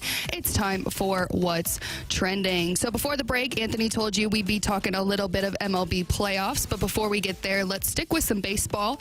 Guys reported earlier today, according to John Heyman, Albert Pujols will not be the next manager for the Angels, but the Orioles and Padres are still in play. Yeah, oddly enough, we were kind of giggling about this, is that apparently the sticking point between Albert Pujols and the L.A. Angels was money. Now, Jamie, didn't he sign a 10-year, $240 million contract with the Angels? He did, and an additional 10 years of personal services following his career of $1 million a year. Okay, So he's already making $1 million. I don't know what Albert Pujols' demands were. I bet they were probably a little more than $1 million a year. And I think ownership probably thought, and this is the only thing I can reason in my brain, is ownership probably thought to themselves, we're already paying you $1 million for services. We would consider this services. Right. So, And he's saying, well, why the hell would I do that when I can still get the $1 million from you and go get but money I elsewhere? wonder how that's going to work. Because I don't know. Once he takes a job somewhere else, one would think he'd have to almost give up that $1 million a year in service, because that would be a massive conflict of interest. Like, how could you work for the Angels managing the Orioles? Yeah, that's true. It doesn't make any sense. Yeah. Both American League teams, too. Like, Right. You know what I mean? Yeah. Yeah, man, maybe it's an appearance fee. Show up and smile. Sign some autographs. Maybe. When you're in L.A. I don't know. I just think it's very ironic that the one thing that got Albert to the Angels is now the one thing that keeps him away from the Angels, the money. Well, Fallon Mickey brings up a good question. Can they block him from another job? I don't know. I don't know what's in the contract. Albert, remember we had Albert on 3 years ago, I guess, with BT still here? Yeah. And we asked him about that. And he kind of alluded to the fact, like, because we said, well, what does it really entail? Yeah. And he's kind of like, yeah, it's kind of like whatever I make it. Right. Yeah, he kind of indicated, no, this isn't legal, but he kind of indicated that he could do whatever the hell he wanted. Yeah, so Albert must feel strongly enough that he can't be blocked. Now, he may not have to be paid. Right. His service is part of it, but... I'm sure the Angels would be just fine. Like, I'm sure the we'll let you Orioles out of this. and the Padres right now would know, like, if he can or cannot be blocked. Because Right. why would you waste your time Right. looking for a brand new manager and the other team can just say, nah, we're not doing it. Yeah. So there must be something in there. But either way, Albert Pujols now not going to manage the Angels. We'll see what happens. My call is he goes to the Padres. Well, better team. Better team. Perfect setup for him. Just went to the playoffs. And honestly, I think Right down the road from L.A. right where down he the road. clearly wants San to be. Diego's beautiful. San Diego is beautiful. It's beautiful. Like, it's one of the most beautiful cities in the country. Like, I mean, the weather Petco doesn't Park. get much hotter than like 80 degrees. It's nice. I'm assuming he'll treat his staff a little better, too, than Can't the previous imagine. guy. What'd the other guy do? Can't imagine it gets any What worse. didn't he do? I was listening. The Mississippi Moonshine apparently some wasn't too people- far off. No. There's some people in the snake pit in on the text line upset with you Yeah, guys. they're huh? very unhappy with us. Because you guys didn't do your job professionally. Right, we buried the story. Yeah. Right. You needed to be better. Yes. And then everyone now feels like Mo. What's funny is Maybe he's out not of, a all bad of guy. out of all of the shows, we really didn't bury it. We're the ones that highlighted it. Not enough. You didn't do enough. You didn't report it. You know what, didn't do Carrie? enough. You're right. I hold myself personally accountable. You're supposed to tell people the things that you know, even if you haven't researched it 100% yourself. Correct. Yeah, you should just Well, that's shoot how- from the hip when it comes to big things like that. For sure. We had a meeting about We that sure did. a couple months ago. Yes, we did. Where you don't do that. Yeah. Yeah. Apparently, it's frowned upon. I guess. I ever heard of humor? Just saying. Right. Nah. It's not funny when it's money on the line. Yep. Yeah, well. Yeah. Jordan, what else you got? We're just talking MLB playoffs. Well, let's talk about the Dodgers. Bring it on. Let's go Dodgers. Anthony, let me ask you something. Because you told me, this man told me, he said, you know what the Dodgers don't have? They ain't got pitching. I said, Anthony, they got a bullpen. I said, they do. But guess what? You don't need one when you can go 8, when you can go 9, and then when you can have the greatest player of all time strike out 10, and then you know what? I'm going to help my damn self and hit 3 home runs because I'm that damn good. Anthony Stalter, look at the Los Angeles Dodgers, and you tell me this is not the best team money can buy. You tell me it's absolutely the best team money can buy. The best team money can buy. And Anthony Stalter, he's got that look on his face. He hates it. He hates the LA Dodgers. When have we ever said it's not the best team that Anthony money said can buy? they weren't good enough. He said they are. This team ain't gonna do Jamie's spit right. in the playoffs because they ain't got a bullpen. Guess what you don't need when you got stars that start and give you 8 or 9. We don't. Dave Roberts laughing. Bullpen like I'm gonna use those guys. I got superstars, man. I'm gonna pay Blake Snell how much you need. You got it. Yamamoto, yep, you too. And then Shohei, you can just put the cherry on top because they are. Anthony, what are they? You say it with me. The best team that money can There buy. you go. Huh? There should You be gotta zero love it. excuses for this team to win the World Series. And they don't have any. zero. Yeah. And they are running through the playoffs. I mean, get out of the way. You, Dodgers, whoever, whatever. Get the hell out of my way. Reds, get out of my way. You're a speed bump. Phillies, get out of the way. Jamie? Yeah. You got to love it, man. Yeah. I want you to hear something. Okay? And I hope Mama Rivers is watching as well. You've only gone after her I did twice. not. Kerry, you remember he went He after her did go twice. after her once. I heard it. Whoever She's pissed. wins Game 7 tonight between the Mariners and the Blue Jays, I'm going to root my nuggets off for them. How'd that work for you last year? Yeah, but Not well. But this is different. Definitely. This Blue Jays team's locked in. Yeah, you know what This the Mariners team's Dodgers are locked doing in. after they swept the old Brewers? They're resting. Getting healed up. They're getting drunk every Getting night. rusty. Maybe. Rusty is right. No, Yeah, Rusty's rusty. right. I heard rusty and wasted. Rested. You ever hear of the Wasted. Detroit Tigers? Dodgers about the Detroit Tigers all You over think? this Yeah, World all Series. over the Oh, place. yeah. You don't believe that? We do.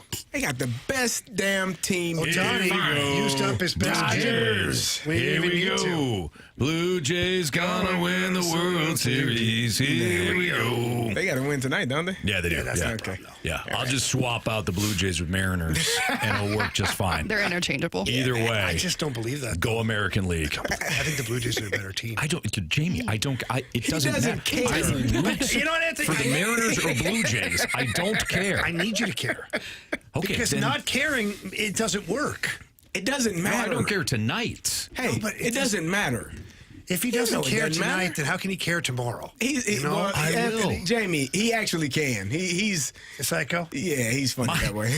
My spite and my hatred, it runs so deep, especially for the Dodgers. Why do you hate the Dodgers so much, man? When you watch Because this, I hate- Anthony, I hate when their you watch stupid that Since they team, left stadium. Brooklyn, he's never been the same. and that's Thank what you. it is. That clearly they left New 1940 York. something. Or 20 Still somehow. calls them the Your dad Brooklyn was Dodgers. pissed that he still is. Yes. Yeah. I hate their stupid stadium. That looks nasty. Fans don't show up until the 4th inning, leave by the 7th inning. I mean, the game's over by then. Hate Just their getting started with the hate their fireworks. uniforms. Huh? I hate their faces. I hate the It's Dodgers. sad, man. No, it's you not are sad. a baseball fanatic. Like, you love the game of baseball. You played He it at doesn't a have high to level. like the Dodgers, he loves Kerry. baseball, and yet, as much as he loves baseball more than all of us, and yet him, of all people, will not acknowledge when a team is as good as the Dodgers are. I said For it. whatever reason. Kerry, I don't think acknowledged you're it. hearing things. He properly. hates them. He hates them. He said it. never said they weren't good. Well, Yeah. why would you? Okay. You like Why are you things yelling at good. me I'm now? mad because I want to ask you. You like things that are good in your life, right? Right. I If sure it's do, good, Kerry. you want more of it, All don't the time, you? yeah. I want more of good things. I don't get mad at good things. Oh, this is too good to be true. Yeah. I don't want it anymore. Let me This ask is you this. Anthony Stalter's mindset. Let's just go down a different path. Okay, Okay. all right. Do you like caviar, like fish eggs? Yeah, it was okay. Do I want it every day? Yeah. No. But it's awesome, right? It's cool. the best ever. That's not the best ever. Why do you depend? That's not the the people best over ever. here think it's the best ever. That's not the best Yeah, ever. you don't like it. There are things in my life that are the best ever, and I want it all the time. Yeah, but it's not always All the the best time. ever. Like Mexican It's food. there you go. Yeah. It's That's tacos, awesome.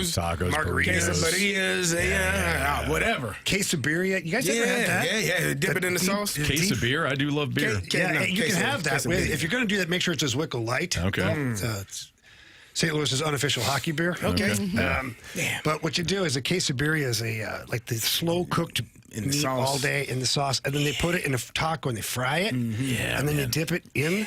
It's amazing, man. It is the best thing. Hey, It's Anthony, life-changing. Listen, things you like, you want more of. Like me, I like the Dodgers. Give me more. Give me more. But he doesn't like them. Right. He does. I hate them. Bingo, He likes Jordan. them. Thank you, Jordan. Carrie's crazy. He likes them. Carrie's crazy, and he's unwilling to waver off of that. I think you're likes- just having two different He likes conversations. good baseball. Carrie's got two voices, maybe three, depending on the day of the week. I relate to Honestly, that. we all though. do. Yeah. The problem is some of mine get talking to some of Carrie's. That's when things really get scary. Air Comfort Service tax line 314-399-9646. If you have a question for us, send it in. Sports Six Pack, Part 1, next.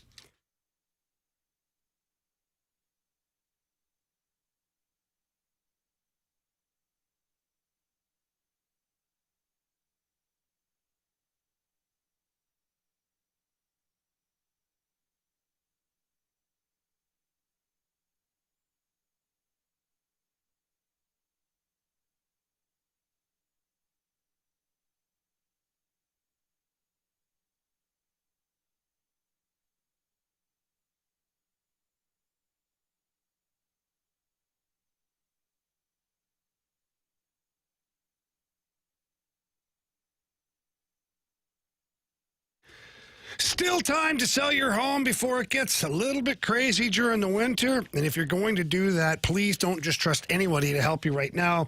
Give Gloria Lou with Your Home Sold Guaranteed Realty a call. She's the best in the business. She sells hundreds of homes a year, not just 4 or 5 or 6, like some of the regular realtors do. And she's been in the business for over 20 years, so she completely understands what to price your house for, and especially whatever area you live in the St. Louis demographic, she's got you covered. She knows exactly what to do in order to sell your home quickly and for the most money possible. Why is Gloria Lou so confident? Well, because Gloria Lou has over 24,000 buyers in waiting, which means not all of them qualify for your home, but as soon as you list your home, there is a portion of those buyers that qualify for your home automatically going to be looking at your home to purchase, which means hopefully it goes faster and again, for the most money possible. So please don't hesitate. Give her a call right now. Tell her Jamie Rivers sent you in. Her number's 314-325-6888. Again, that's 314-325-6888. Or you can always visit GloriaHasTheBuyers.com.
101 ESPN Sports Center. I'm Jordan Deacon. This Sports Center update is brought to you by Saliga Heating and Cooling. The Fast Lane is off early today because we've got a Monday night football doubleheader for you happening. Lions versus Bucks pregame starts at 5 o'clock, and then Seahawks versus Texans will wrap us up tonight. I'm Jordan Deacon. This Sports Center update was brought to you by Saliga Heating and Cooling, a Daikin heating and air conditioning dealer. Strap yourself in. You're in the Fast Lane on 101 ESPN. I have a question. It's time for the Fast Lane to answer your sports questions. I want to ask you a bunch of questions, and I want to have them answered immediately. Asking me all these weird questions. Answer the question. Answer the question. Answer me! Refreshed by Urban Chestnut. Urban Chestnut Swickle Light Premium Light Beer. Live your lifestyle, St. Louis. All right, time for the Sports Six-Pack, Part 1. Here in the Fast Lane on 101 ESPN. Air Comfort Service text line is 314-399-9646 with Kerry Davis and Jamie Rivers. I'm Anthony Stalters, Jordan Deacon with question 1. Question number 1. All right, guys, from Ricky Clemens, ATV dealer. Do you think Mizzou announces a drink raise/extension before the end of the season, or will fans have to sweat it out come December? Didn't he just sign an extension? Yeah, I thought last year. He was extended by Missouri through the 2029 season. Yeah. Oh, that's my bad. I apologize. No, that wasn't you, Jordan. You're asking the question. I was told this on Friday. Yeah, so in 2025 he's making $9 million. So this year, 26 and 27, 9.2, 28, 29, 9.5. Doesn't mean they can't re-sign him. Okay. Doesn't mean they can't. That's what I was reading it as. But okay. How much you say? For what year? 9.25. Not enough. In 26 and 27. In 28 and 29, he's set to make 9.5. They call me. I love y'all. Yeah, I'm with you. Can you gonna just do something? Can you just put me on your staff like Belichick did? Yeah, some type of liaison for special affairs. Oh yeah, I can take that one. Yeah. All right. His buyout's not much. If he leaves before December 1st, he owes $5 million. If he leaves or he's fired? If he leaves. If somebody hires before him. December 1st. Somebody will pay that. That's not a lot. But how can he leave if he's under contract? Somebody would. Like if he wants to go to Penn State, job. for example. Yeah, but how do you leave when you're under contract? You got to pay $5 million. You get the buyout. You pay $5 million. Oh, wow. Typically, the university would pay whoever's hiring him. That's why the buyouts for some of those coaches are so high. That's why they felt like James Franklin wouldn't be fired because he was like $50 million. Yeah, he's got some stipulations in there, though. Yeah, so I told Anthony he's got to find a job, actively seeking a coaching job or a spot in the media. Mm-hmm. Which, by the way, can we just talk about James Franklin for a second? Because I know nothing about the man. And we've all poked fun at some point of him not winning the big game. Mm-hmm. Not me. It's hard. I don't know if I've ever seen a more classy individual. He was on College Game Day. They had him on there, and it is ripe. He just got fired. Mm-hmm. He handled it like a damn pro. Yeah, he was very good. Well-spoken, on point, no emotion. Like, if I'm another university right now, I'm like, I want that. Like, that is what I want my kids to be coached by. Yeah.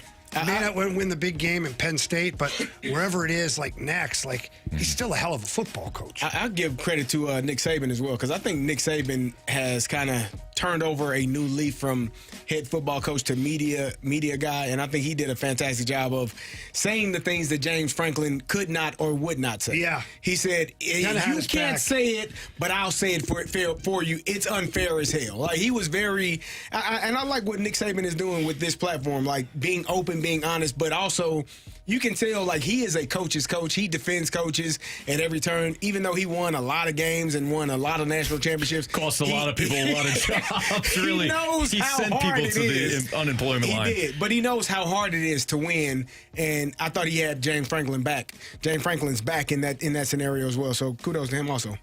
Yeah, as far as drink is concerned, I guess it would depend on whether Mizzou feels like they're truly at risk of losing him to a Florida or a Penn State or a job that could provide him with a higher salary. And then it would depend on drink if he's being offered, you turn to Mizzou and say, like, Penn State's offering me 11. Florida's offering me 10.5. Like, I'm only making 9 here. Mm-hmm. What can we do? So my concern or my question would be sometimes, like, I think Drink at Mizzou can probably be here for the next 10 years if he chooses to. His own, yeah. Because a 8, 9, 10 win season at Mizzou, with no offense to any Mizzou Tigers, like I said it every damn time I say this about Mizzou. I say the same thing about Uncle Illinois. Danny's coming for you. But 8, 9 wins at Florida is not the expectation. 8, 9 wins at Penn State is not. That means you're 8-4 in those places. That's not playoff contention. That's not, Big Ten, SEC championship contention. Like, those are not that level. There's a higher expectation. And some may say, well, you'll get better players at those schools. Maybe not. But the expectation changes, and what can be a 10-year run of making $8, $9, $10 million, you turn that over for a 3-year run of making $12 million. I'm not great at math. Yeah. You are the math guy, though. But $90 million seems more than 36. The money aside, too, Kerry, money is obviously very important, but the money aside, sometimes you're just more, the fit is better for you. Correct. And I think Eli Drinkwitz with Missouri is a perfect fit. Yeah. Like, I don't know if he's ready to be the head coach of Florida. I don't mean from an X's and O's standpoint or Penn State. Like, there's a lot more that comes with that job, whereas Eli Drinkwitz can be a big fish in a little pond here at the University of Missouri, doing one hell of a job, recruiting his ass off, sealing off the borders, doing all the things that Mizzou fans love. Yep. And he could do it for the next 10 years, like you said. Yeah. So sometimes the better fit should outweigh maybe what looks like to be a bigger opportunity. Yeah. Go ahead, Jordan. Question number 2. All right, guys, continuing the Dodgers conversation. Let's not get too wild out here.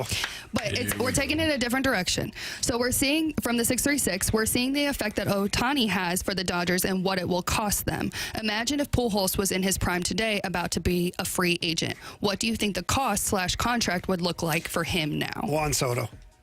I just take the Juan Soto deal and just slide it over Albert Pujols. Yeah, I agree. Yeah, I was going to say. You have to, I think. With that being said, is Shohei underpaid?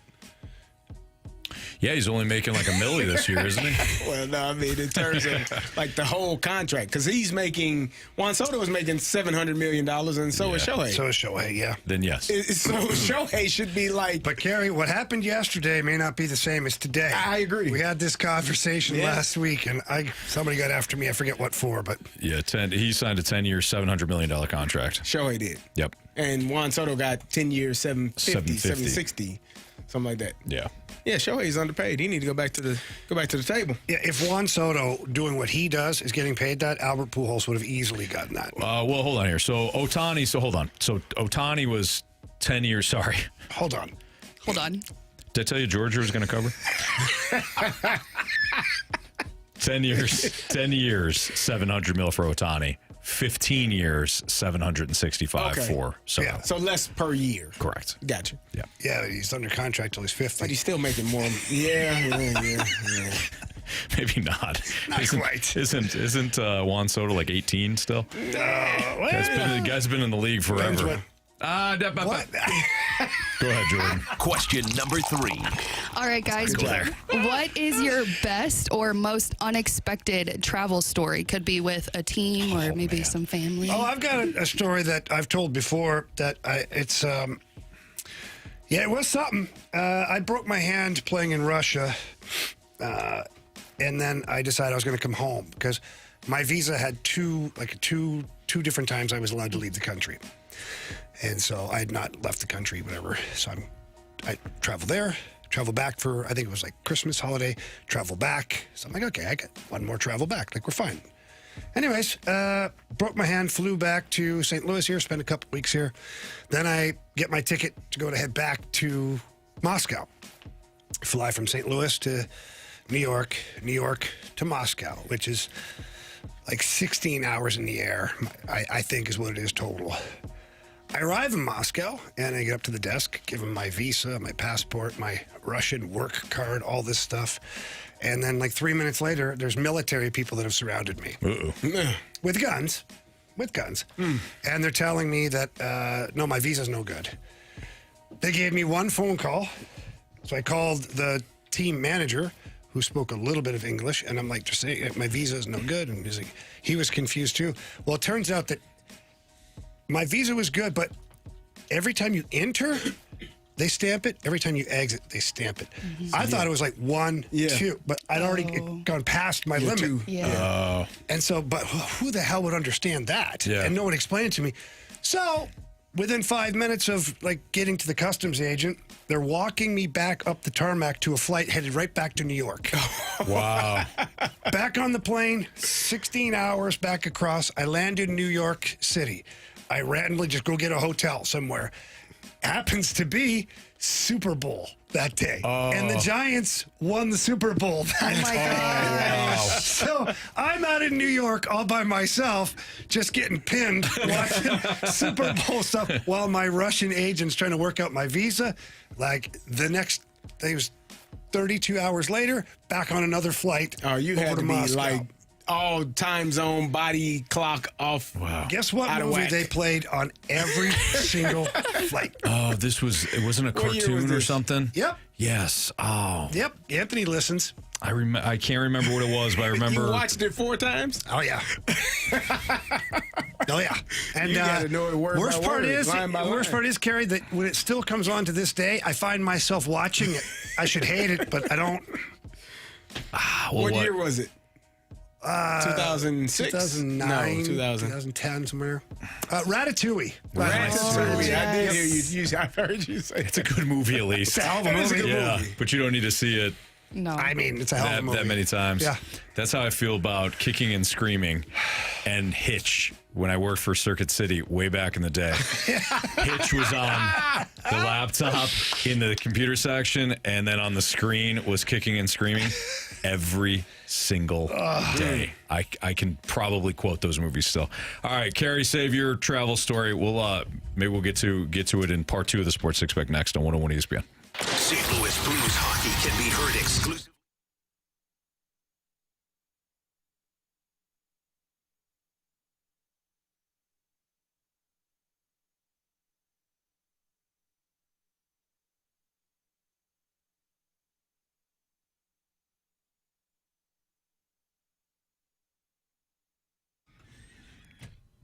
Auto Centers Nissan still has their Scary Good Deals event going on throughout the month of October, so you can drive home a brand new 2025 Nissan Rogue, Pathfinder, or Murano for no money down. 0% APR for 60 months, and no payments for 3 months.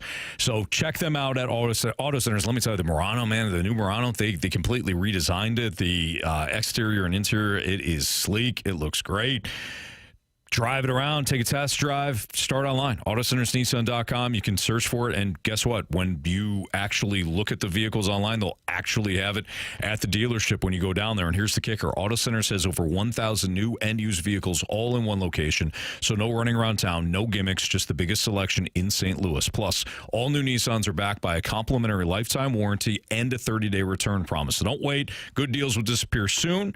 If you already own a Nissan, by the way, you can bring it in for service, and your first oil change is free, even if you didn't buy it from Auto Center. So check them out online again at AutoCentersNissan.com, or in Herculaneum, it's Auto Centers Nissan.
You're in the Fast Lane on 101 ESPN.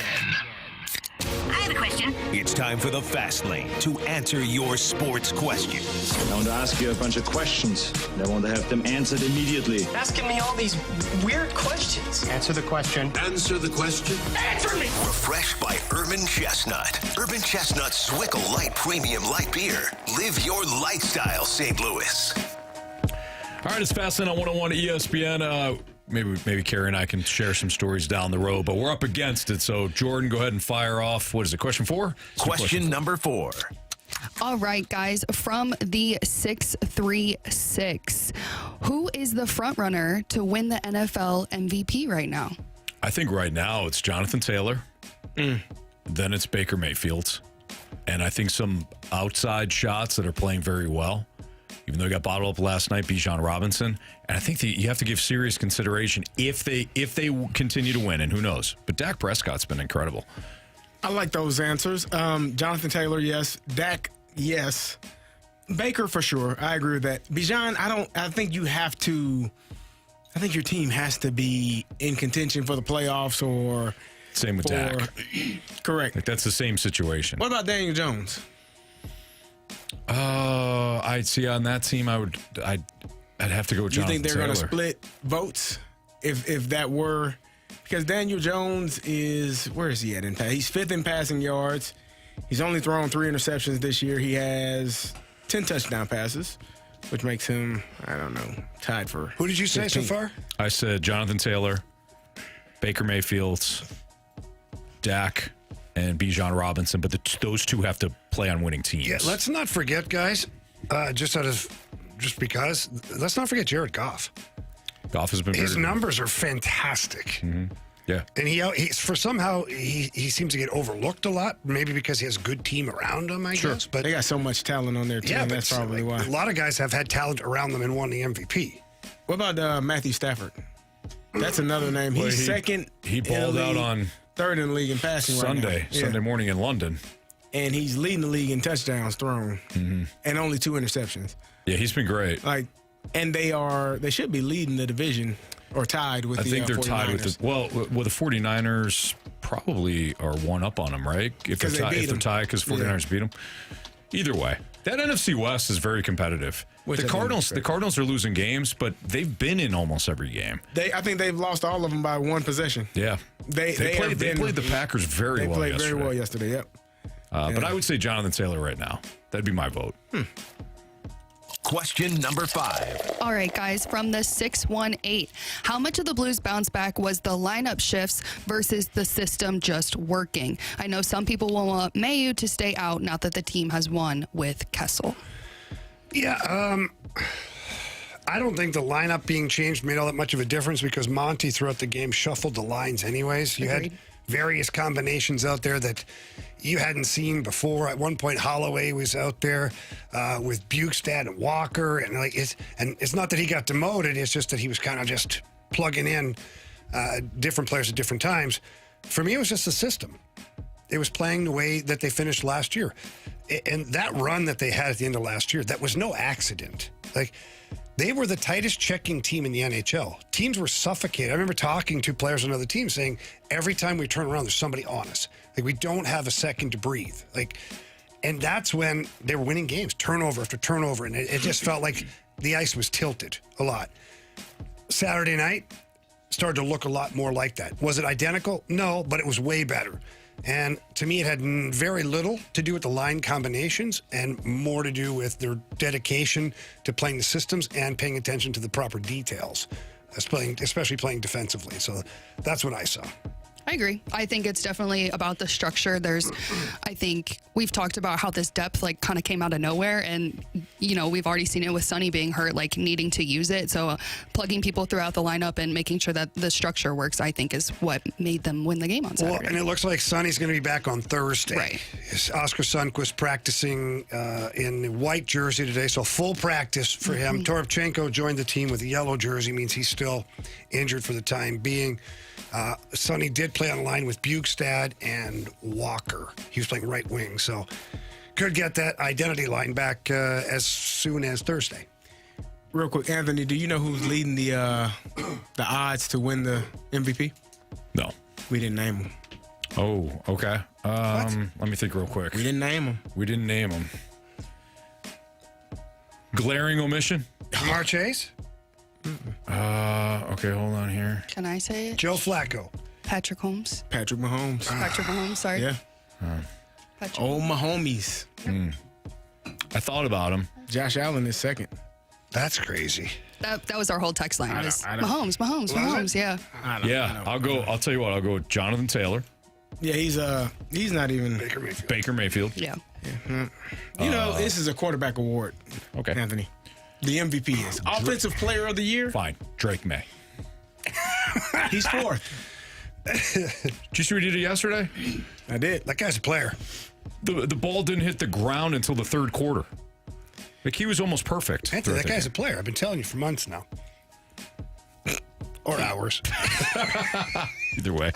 All right, we're going to get to the gauntlet, so we'll save the other question there. Or never get to it. I'll just say we'll save it, and then we'll never get to it. We'll bank it for at the end of the year. Yeah, no, good call. That's usually what we do. We do the sports like 14-pack. It'd be more than that, probably. 18, 21, yep, easily. 24. All right, the gauntlet next on 101 ESPN.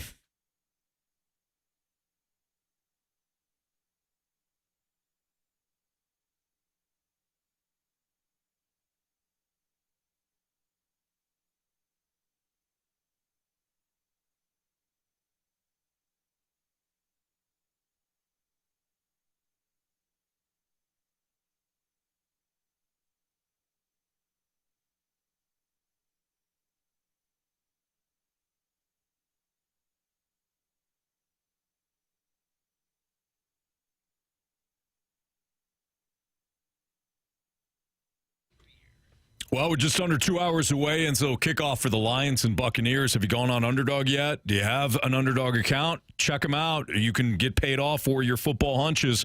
It's great, especially when you got a couple of games like we do tonight between the Bucs and the Lions and the Seahawks and Texans. Playing on Underdog, super easy. Just choose whether or not your players that you choose are going to go higher or lower on their stats. That's it. You could do higher on, 51.5 rushing yards for Rashad White, or maybe higher than 78.5 receiving yards for Amon-Ra St. Brown. I like Baker Mayfield to go higher than 20.5 rushing yards. I think he could have a big game, both running and throwing tonight against a banged-up Detroit defense. But how you want to play is completely up to you. You can play for as little as $1 at Underdog, and if you get your entries right, you can win up to 5,000 times your cash. So download the app today, sign up with my promo code Anthony to score $100 in bonus funds and bonus entries, or bonus entries, I should say, when you play your first $5. Again, that promo code, just my first name, Anthony, at Underdog, where you can make plays and win money. Must be 18 or older and present in Missouri. Terms apply. See assets.underdogfantasy.com/web/play and get terms _DFS_.html for details. Concerned with your play, call 1-800-GAMBLER or visit www.ncbgambling.com.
is the Fast Lane on 101 ESPN.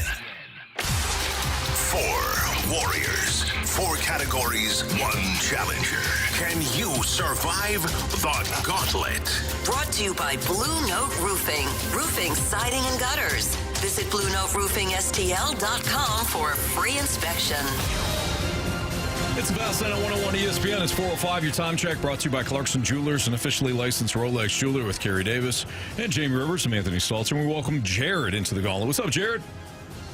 Hey, guys. How you doing? We're doing great. Appreciate you joining us. Thanks for playing. Would you like to take on Kerry, Jamie, or me in round 1? Kerry Davis. Kerry Davis. Good luck, Jared. You too, Kerry. All right, there you go. Kerry's going to head into the cone of silence right now. Jared, you're going to tell Jordan to spin the wheel. Spin the wheel, Jordan. All right, Jared, what are you hoping for, man? Whatever the wheel wants. Whatever the wheel. I like that. I've never heard that before. Nice play there, Jared. I like that a lot. All right, now that it is done spinning, what were you hoping for? Jared, what were you hoping for? Football or baseball? Ooh, well, You've got football. All right, there you go. Worked. Wheel was like, oh, wow, I really believe Jared. So I'll just choose football. Okay, there we go. Thank you, Jordan. All right, you're going to receive 4 questions, all football related. Each one is worth 2 points, unless you ask for the options. If you ask for the options, those questions are worth 1 point. Are you ready? I'm ready. All right, who is the last team in the NFL without a win? That'd be the New York Jets. Final answer. that didn't take long. Hey, Reedy. He knows his bad teams. All right, question 2. Name the last cornerback to win Super Bowl MVP in Super Bowl 37. He had 2 interceptions in the first half of the game. Man, wow. Kerry's probably going to know this one, but I have no idea. I'm going to need the options and hopefully I can get it from there. All right. Was it Jake Scott, Larry Brown, or Dexter Jackson? That did not help. I will do the third option, final answer. Dexter Jackson? Yes, sir. Thank you. Okay. Question number 3. Who is the winningest coach in Buffalo Bills history? Obvious one is, well, it's McDermott, but it's probably not him. It's probably the coach that was there when they were going to Super Bowls, but I can't think of his name. Give me the options. Your option number 1 is Lou Saban. Option number 2 is Marv Levy. And option number 3 is Sean McDermott. Marv Levy, final answer. All right, question 4. Antonio Gates is the all-time receiving yards leader for the Chargers. Who is second on that list? Okay. They had a lot of guys. I'm going to shoot from the hip. I'm going to say Keenan Allen, final answer. All right. All right. Let's get Kerry back in from the cone of silence. Jared, how you feeling? Not great. All right. Okay. Let's see. I can tell you're a little disgusted in yourself, but let's see what happens here. Tough crowd. All right, so Kerry. Hey, Kerry, how are you? Very proudful. All right. Kerry. Yeah. How was the cone of silence? It was silent.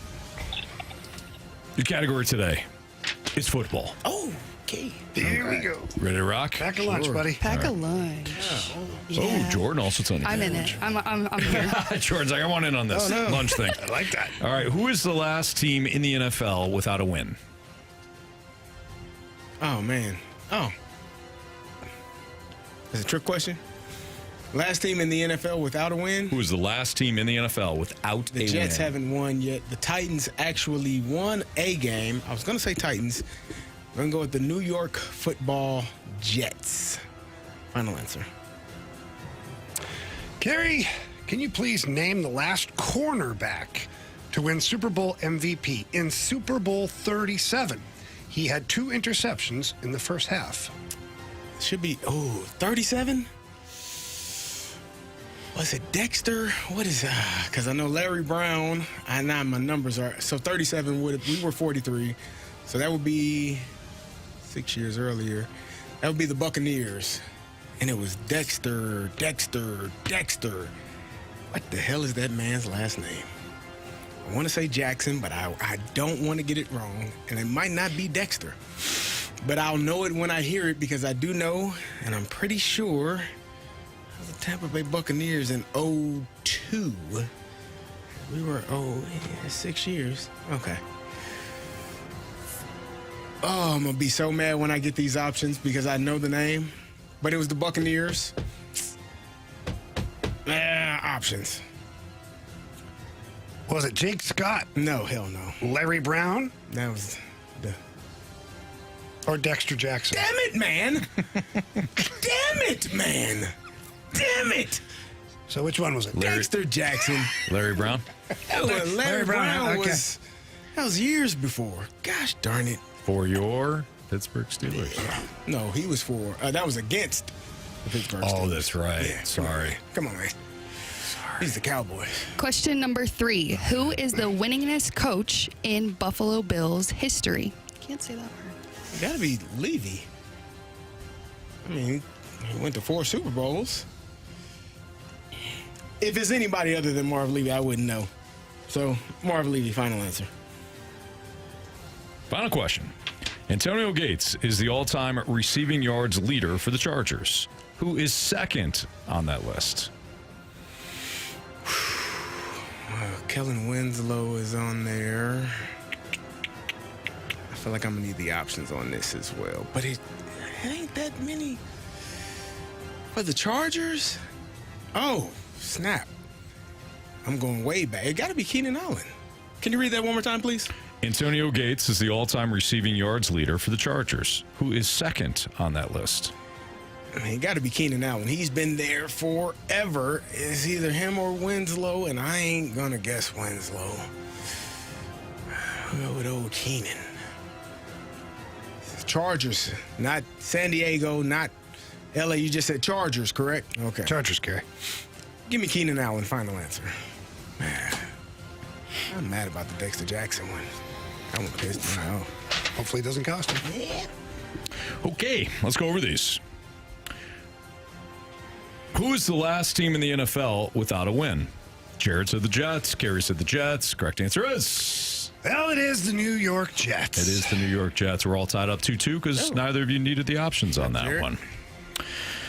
Antonio Gates is the all-time receiving yards leader for the Chargers. Who is second on that list? Kerry just said Keenan Allen. Jared also said Keenan Allen. Correct answer is... Keenan Allen. Nice job, guys. 4-4 tie. Neither of you needed that. Oh, my God. Here we go. Name the last cornerback to win Super Bowl MVP in Super Bowl 37. He had 2 interceptions in the first half of the game. Kerry can't look at himself or anybody else because he used the options for Dexter Jackson after knowing the name, Dexter Jackson. But Jared also said Dexter Jackson. Correct answer is... Oh, sexy Dexy, Dexter Jackson. You both needed the options. We're all tied up. Who is the winningest coach? I can't do it either. It's hard. I don't like that word. Winningest. Sure. Winningest. Yeah, there you go. There we go. What human being recorded more wins in Buffalo Bills history as a head coach? Jared said Marv Levy. Gary said Marv Levy. Correct answer is... Marv Levy. That's You right. have chosen poorly. Kerry did not need the options on that one. Kerry wins 7-6 over Jared. Jared, you kind of knew a couple of these. The Marv Levy one, I feel like, was the one that really did it for you. That was it. Yeah, I knew it. I knew it was him. I had Levy in my head. I could not think of his first name, and I knew one of those 2 questions were gonna mess me up. So, well done, Kerry. Great job, man. Good job, Jared. Nice job. That was a great battle. I mean, 7-6. That was, you guys did great. Nice work. So, Jared, we appreciate you, man. Thank you. Thanks, guys. Have a good one. That Dexter Jackson one almost did it for me. I knew I'm like, I know that's him, but I just. Yeah. You even said Dexter, and then you even said Jackson. Yeah. And then you're like, options. The ironic thing here is that when Jared was like, I couldn't leave you. I couldn't remember the first name. It actually spelled Mark on our on our sheet. I know. I kept looking at that, and I was like, that's not right. I saw it, and I was like, right. and then but you had already buzzed into. And Jordan probably Huge knew it, shut but up. I'm like, I've done enough of these where I just read it exactly how it is with Cheetah. That No, I appreciate you. Thank you for that. That wasn't misspelled. No, it was. No, it really was. It was spelled WEECH. Depends on how you see it. We looked at each other like, Screw you, Jamie. The Jordans helped the Blues get their first win at home on Saturday. We'll talk about their performances next on 101 ESPN.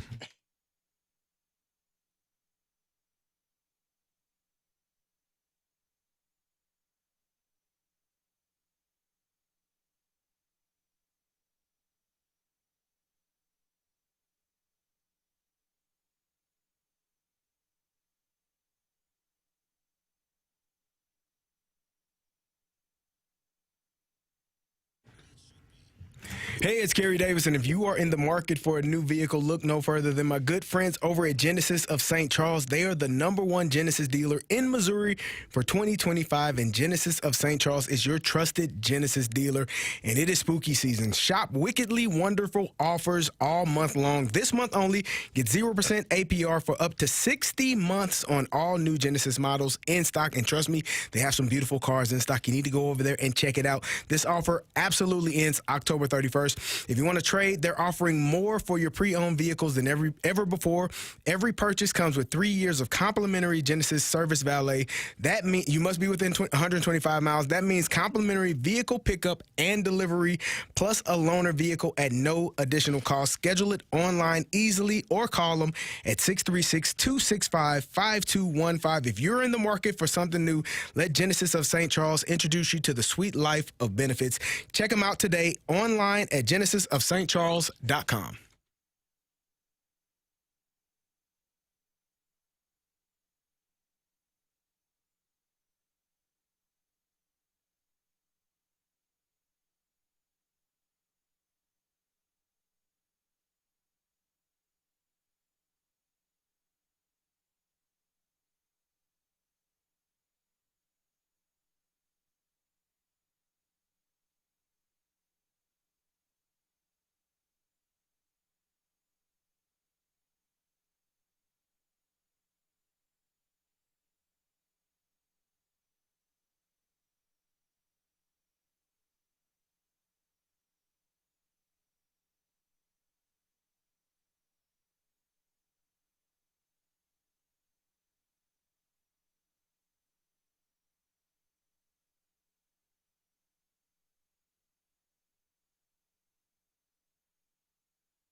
In the Fast Lane on 101 ESPN.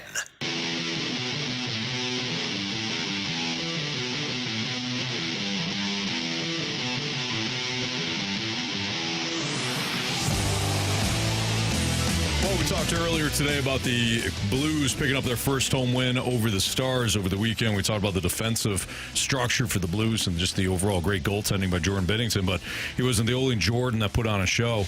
Jordan Kyrou scored a goal. He also potentially prevented one when he raced down the ice and got at least his stick in the way of a would-be shot. And I thought Jordan Kyrou played easily his best game of the season thus far. But Jamie, you got a better eye than I do, of course, when it comes to hockey. So talk to me about the Jordans and what you saw to Binnington and Kyrou. Yeah, you saw two clutch performances from these guys. Look at Jordan Binnington. It was a tough home opener for him. I don't blame him for those goals. Some of them were unlucky. One went off Tyler Tucker. One hit the post, hit him in the back, and then went behind him. Like, there were some things. But it hasn't been an easy road for Jordan Binnington. He had a great game in Vancouver. But as far as home games are concerned, you wanted to bounce back. And he was fantastic. Right from the beginning of the game, he was solid. He had great rebound control, was controlling the crease. And you can always tell he gets out, plays the puck so well. When he's dialed in, playing the puck, you know that he's dialed in.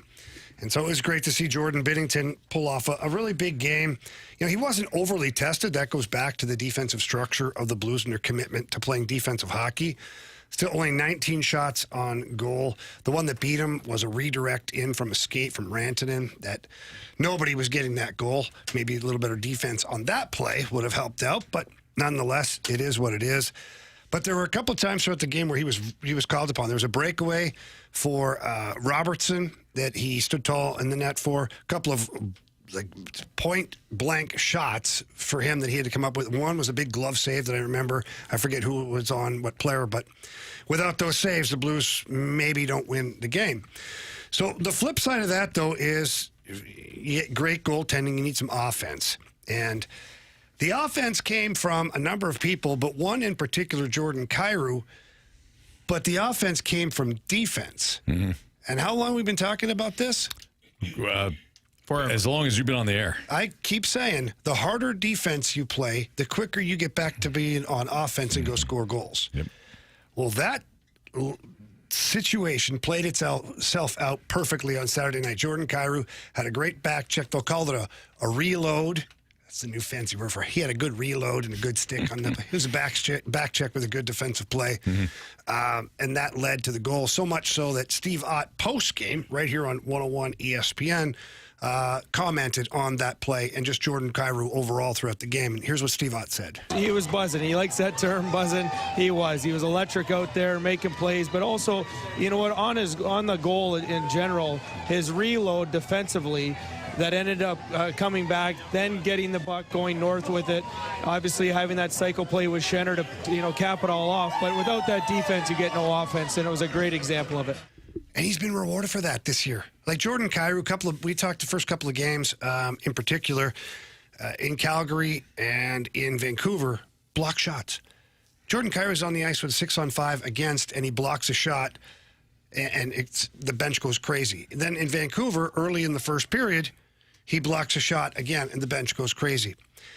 You're talking about the one play, he comes back, 200-foot play there to try and break it up, and he's there defensively. Literally was at the goal line, so it was almost a full 200-foot play. Yeah.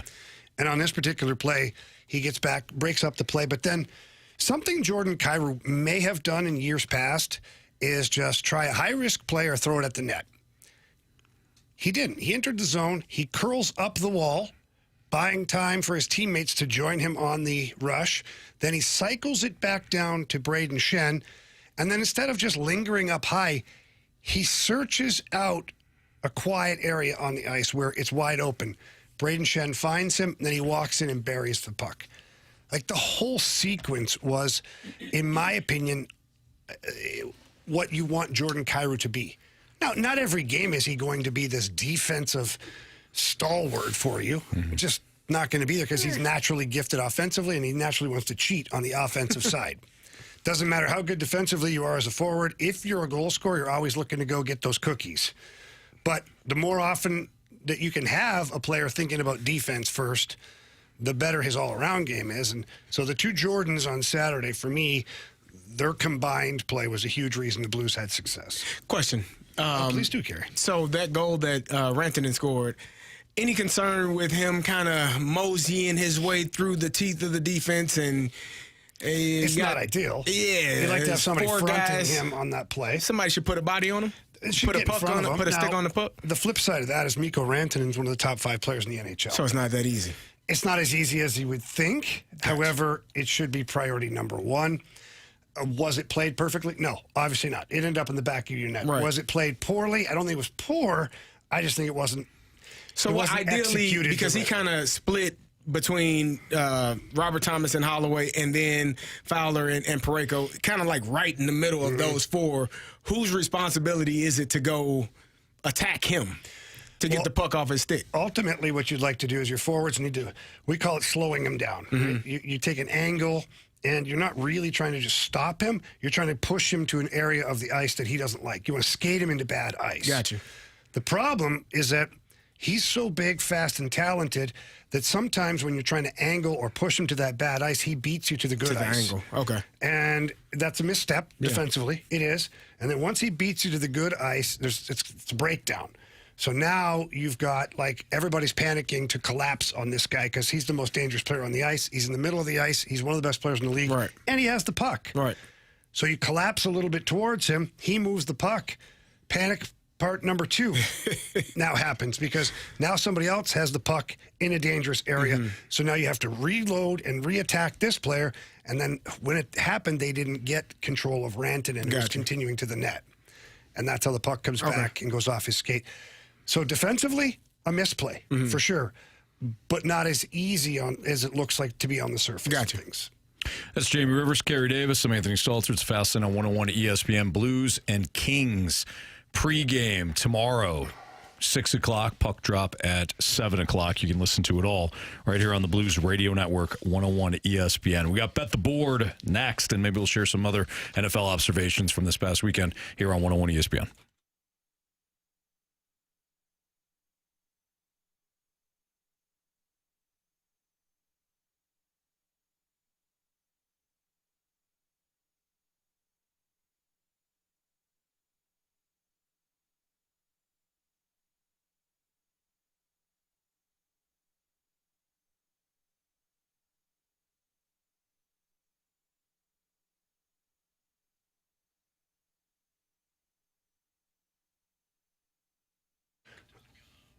Shop Johnny Londoff Chevrolet today. They are the best in the business, and you've heard me say this before. I've been a customer for over 25 years now, and everybody in my house is a Johnny Londoff customer. We have people here in the office.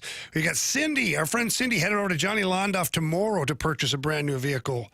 Why? Because they offer great deals, great vehicles, and number one thing is the customer service that they provide.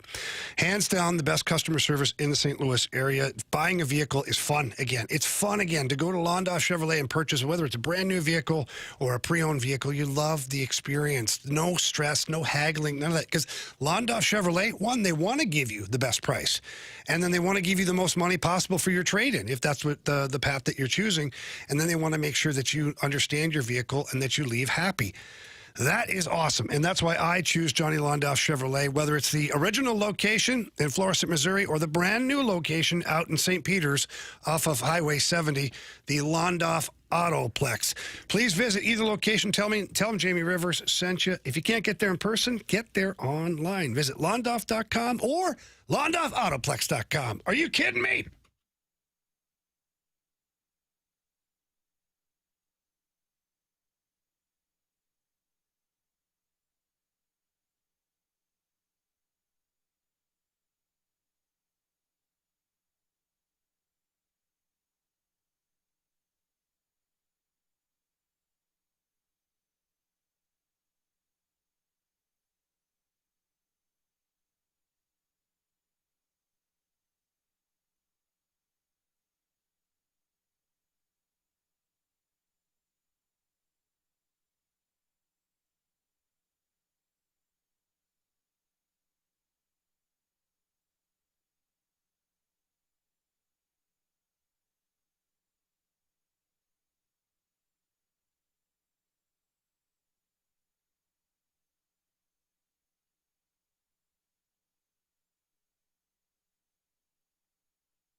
It's hockey season, and that means it's Zwickle Light season.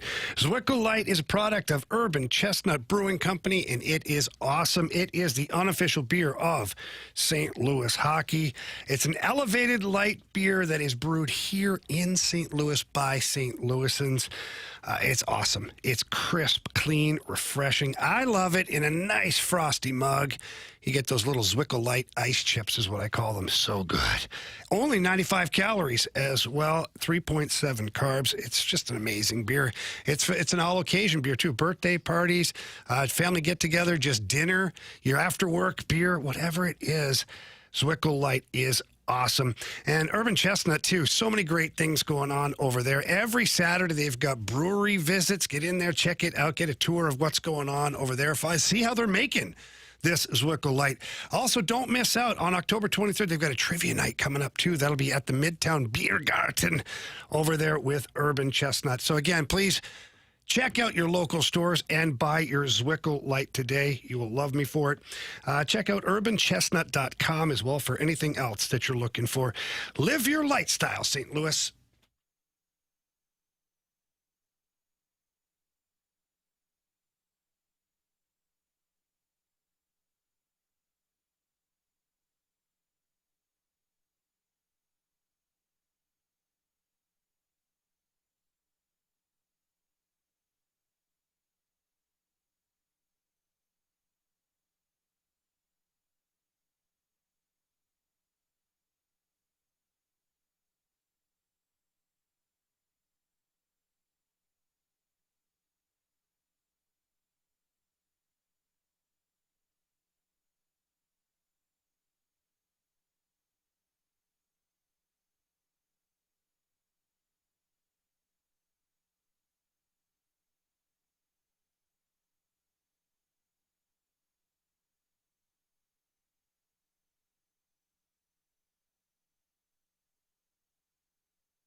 .101 ESPN Sports Center. I'm Jordan Deacon. This Sports Center update is driven by Johnny Londoff Chevrolet and Johnny Londoff Autoplex. Over the weekend, the Blues beat the Dallas Stars by a score of 3-1. They are back on home ice tomorrow as the LA Kings come into town. Pre-game show right here on your home for the Blues. 101 ESPN will begin at 6 o'clock, and then puck drop will be at 7. But tonight, we've got an NFL doubleheader for you. Lions versus Bucks. Pre-game will begin at 5, and then Seahawks versus Texans will round us out tonight. If you missed anything from today's show, be sure to check out the podcast page at 101ESPN.com or from your free 101 mobile app. That podcast is brought to you by the Schaefer Door Company. I'm Jordan Deacon. This Sports Center update was driven by Johnny Londoff Chevrolet and Johnny Londoff Autoplex. See them at londoff.com. Chevy, together we drive. Are you kidding me? Two former pros and one average Joe. You're listening to The Fast Lane on 101 ESPN.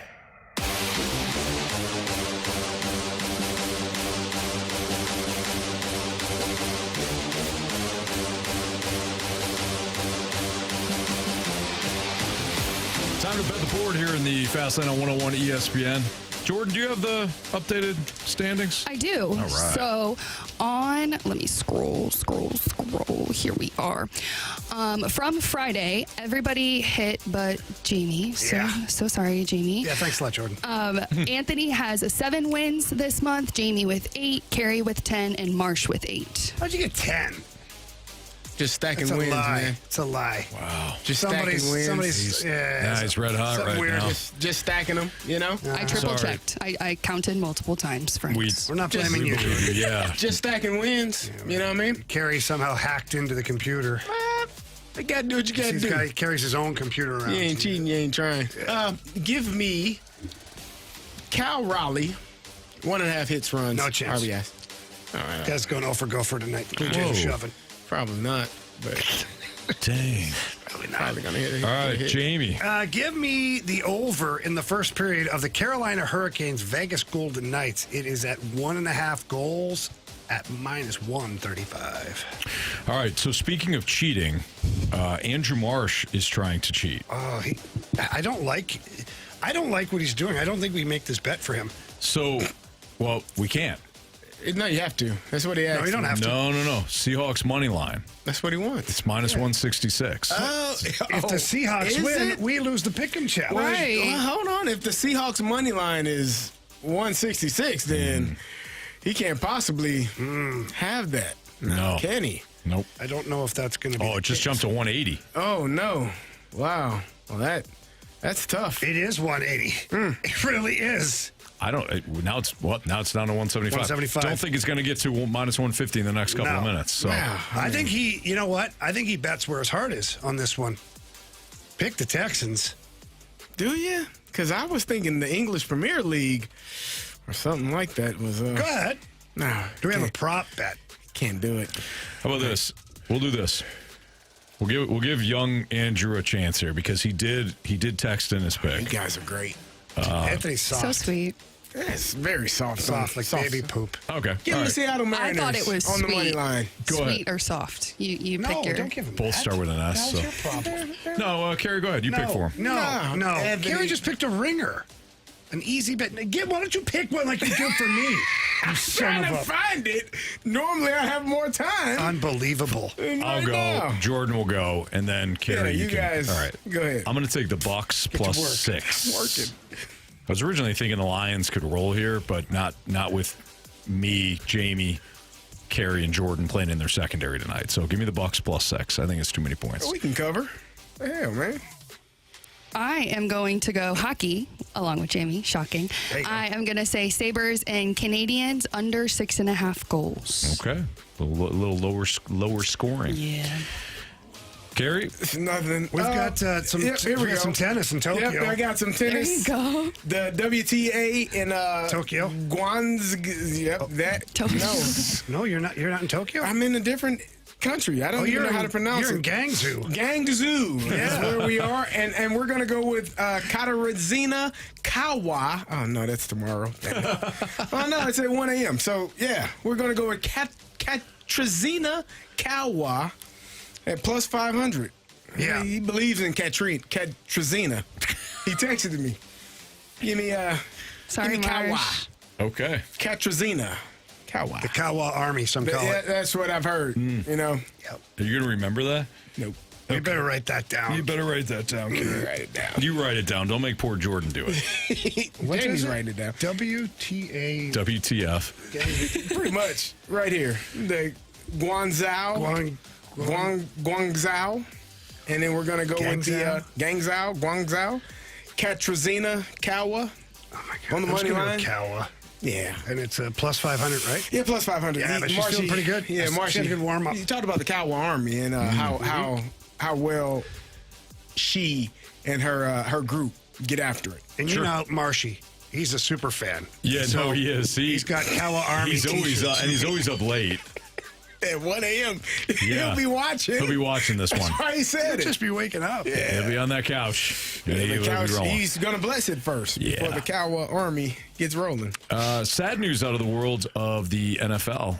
Ex-running back Doug Martin died in custody after a break-in, according to police. Doug Martin, known as the muscle hamster, died at 36 years old. That was his. I can't believe he's that young. Yeah. So we don't know the details, but ESPN reporting that again. Doug Martin, former running back for the Buccaneers, died in custody after some sort of break-in. So that's sad news. Certainly. Yeah, it's always disheartening, Jamie. I'm sure you feel this way as well when guys you played with or played against that are your age or younger pass away, whatever the case or whatever the cause may be. You never want to see that. You never want to hear that because it's a reminder of, how life is, how close things are to you and how anything can change in a matter of an instant. So, I want to send condolences to his family and loved ones, obviously his teammates, those guys, and I'm sure in that locker room that played with him are heartbroken right now, as is his family. So condolences to all of those people that knew him and were familiar with him and loved him. Yeah, absolutely. It is hard, Kerry. You're right. There was a string for a couple of years where there was a bunch of guys I played with or against that were, we'll say, tough guys, and they were passing away, whether it was just on their own accord or whether taking their own lives. It sucks, all of it. Yep. It's never good. We're off a little early tonight. We got the Lions and Bucks pregame starting at 5 o'clock. The kickoff is at 6. We're also carrying the Seahawks-Texans game. That one kicks off at 9 o'clock. I'm a little surprised the NFL staggered these. Normally, they really haven't been. No, they just pick your Just poison. play Right. and watch. But this makes more sense. I mean, I guess they have been staggering it, but it's only been by like an hour and a half. Would they really want any game? I guess, well, it doesn't matter. It's before the season starts they pick these, right? Because you wouldn't want a game competing with the Bucks-Lions because I think that's big viewership. Definitely. But they wouldn't know. I mean, it does make sense to have one Eastern time zone game and one Western time zone game, but whatever. By the way, they time out those London games perfectly. It does work out very well. Right as the game is ending, it's 11:54. Yeah, you got about 10 minutes to get yourself ready for the noon kickoffs. Yeah. I kind of dig that. Are those done, or do we got one more? It's another one. Who's playing? So next week there isn't one. I forget who's playing. Someone's playing, I think, in Germany. Maybe not. And then, Colts and Falcons. Where? In Berlin. Yep. Oh, so wow. you're right. Germany. Well done there, Gary. Thank you, sir. Well done. All right. Fast Line on 101 ESPN. So we're going to wrap things up. What we learned, 3 stars of the day, maybe some criticism, some compliments. It's all next in the Fast Line on 101 ESPN.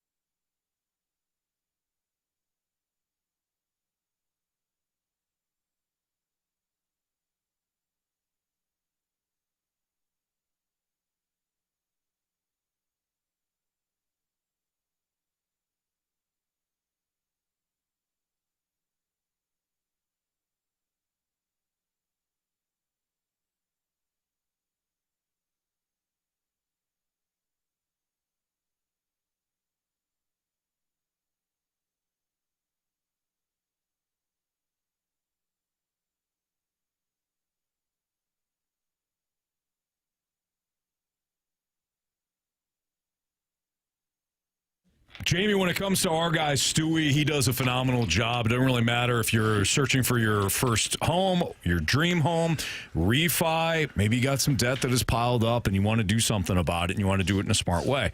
There's no shame.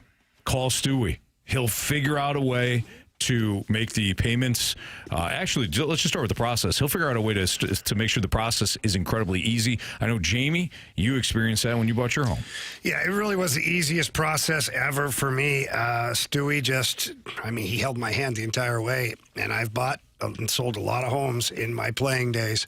This was by far the easiest process. And the best part about it is I felt like I was educated and informed throughout the entire process. Not once did I go into anything going, "Oh, I'm not sure," or "I don't know what that means." If I asked that question, Stewie explained it perfectly to me.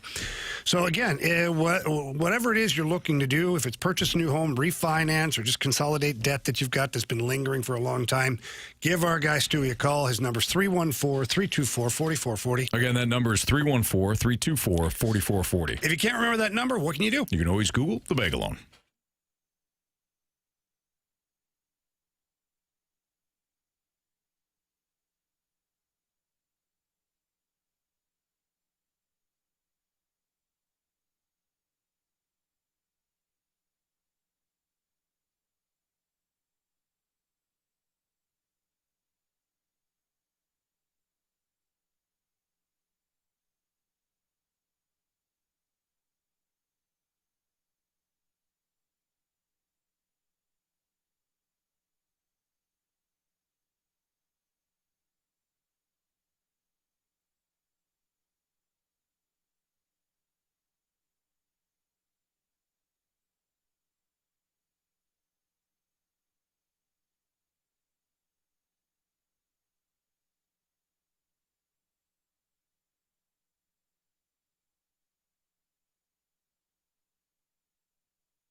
Buckle up.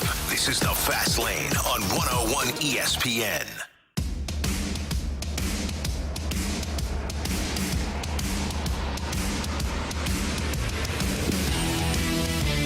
It's Fast Lane on 101 ESPN. If you miss anything from today's show, you can always download the podcast available at 101ESPN.com or the Dobbs Tire and Auto Center's 101 ESPN mobile app. All the podcasts brought to you by Schaefer Door Company. Time to find out what everybody learned today. Carrie, what'd you learn? I just learned that I'm in dead last in our 101 fantasy league. Oh, Carrie. At dead last, 1-5, going on 1-6 here shortly.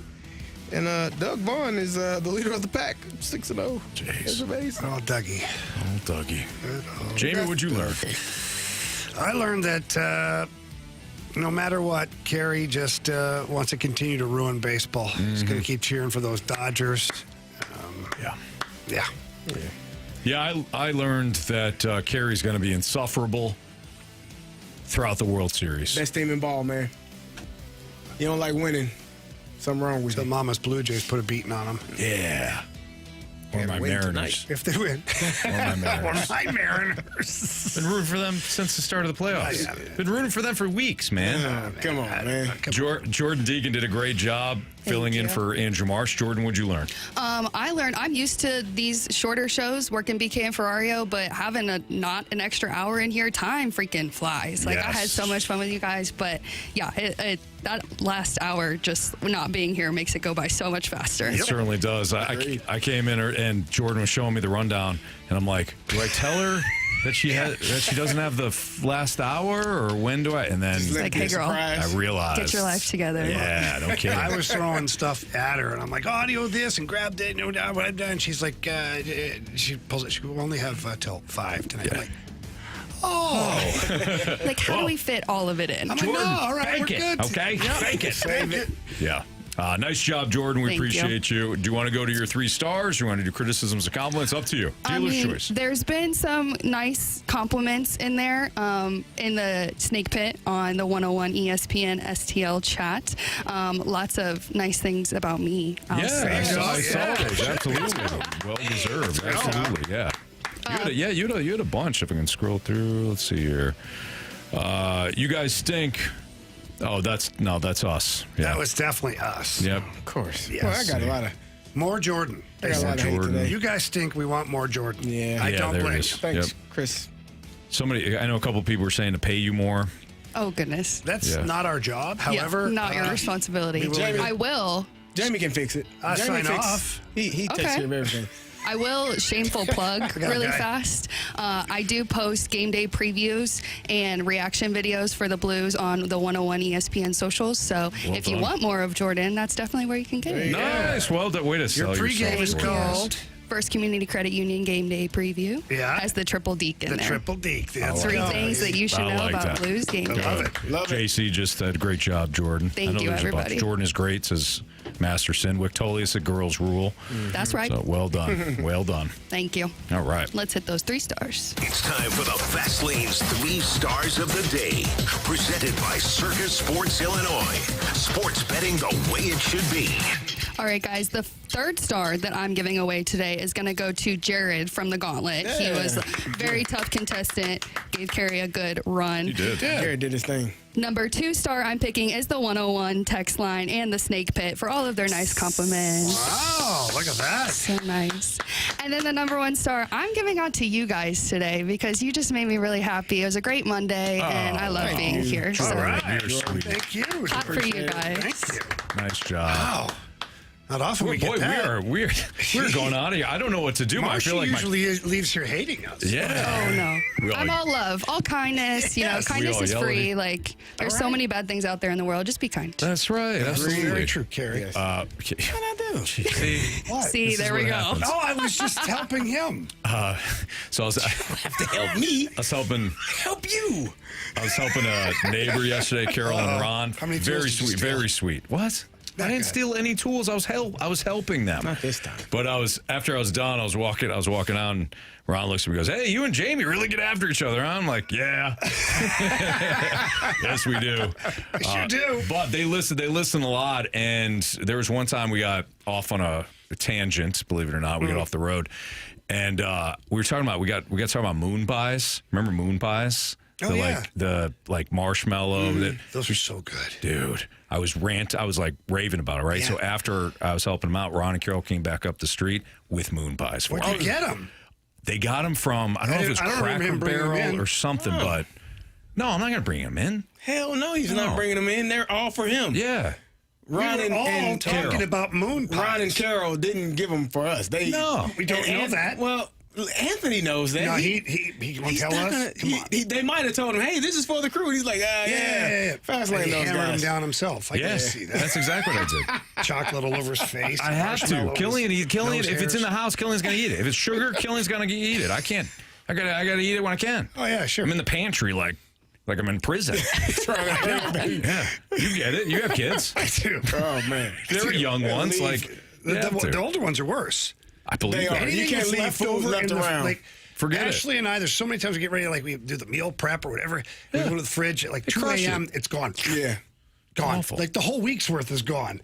That's terrible. Anyways, bad. well done, Jordan. Thank you, we guys. appreciate you.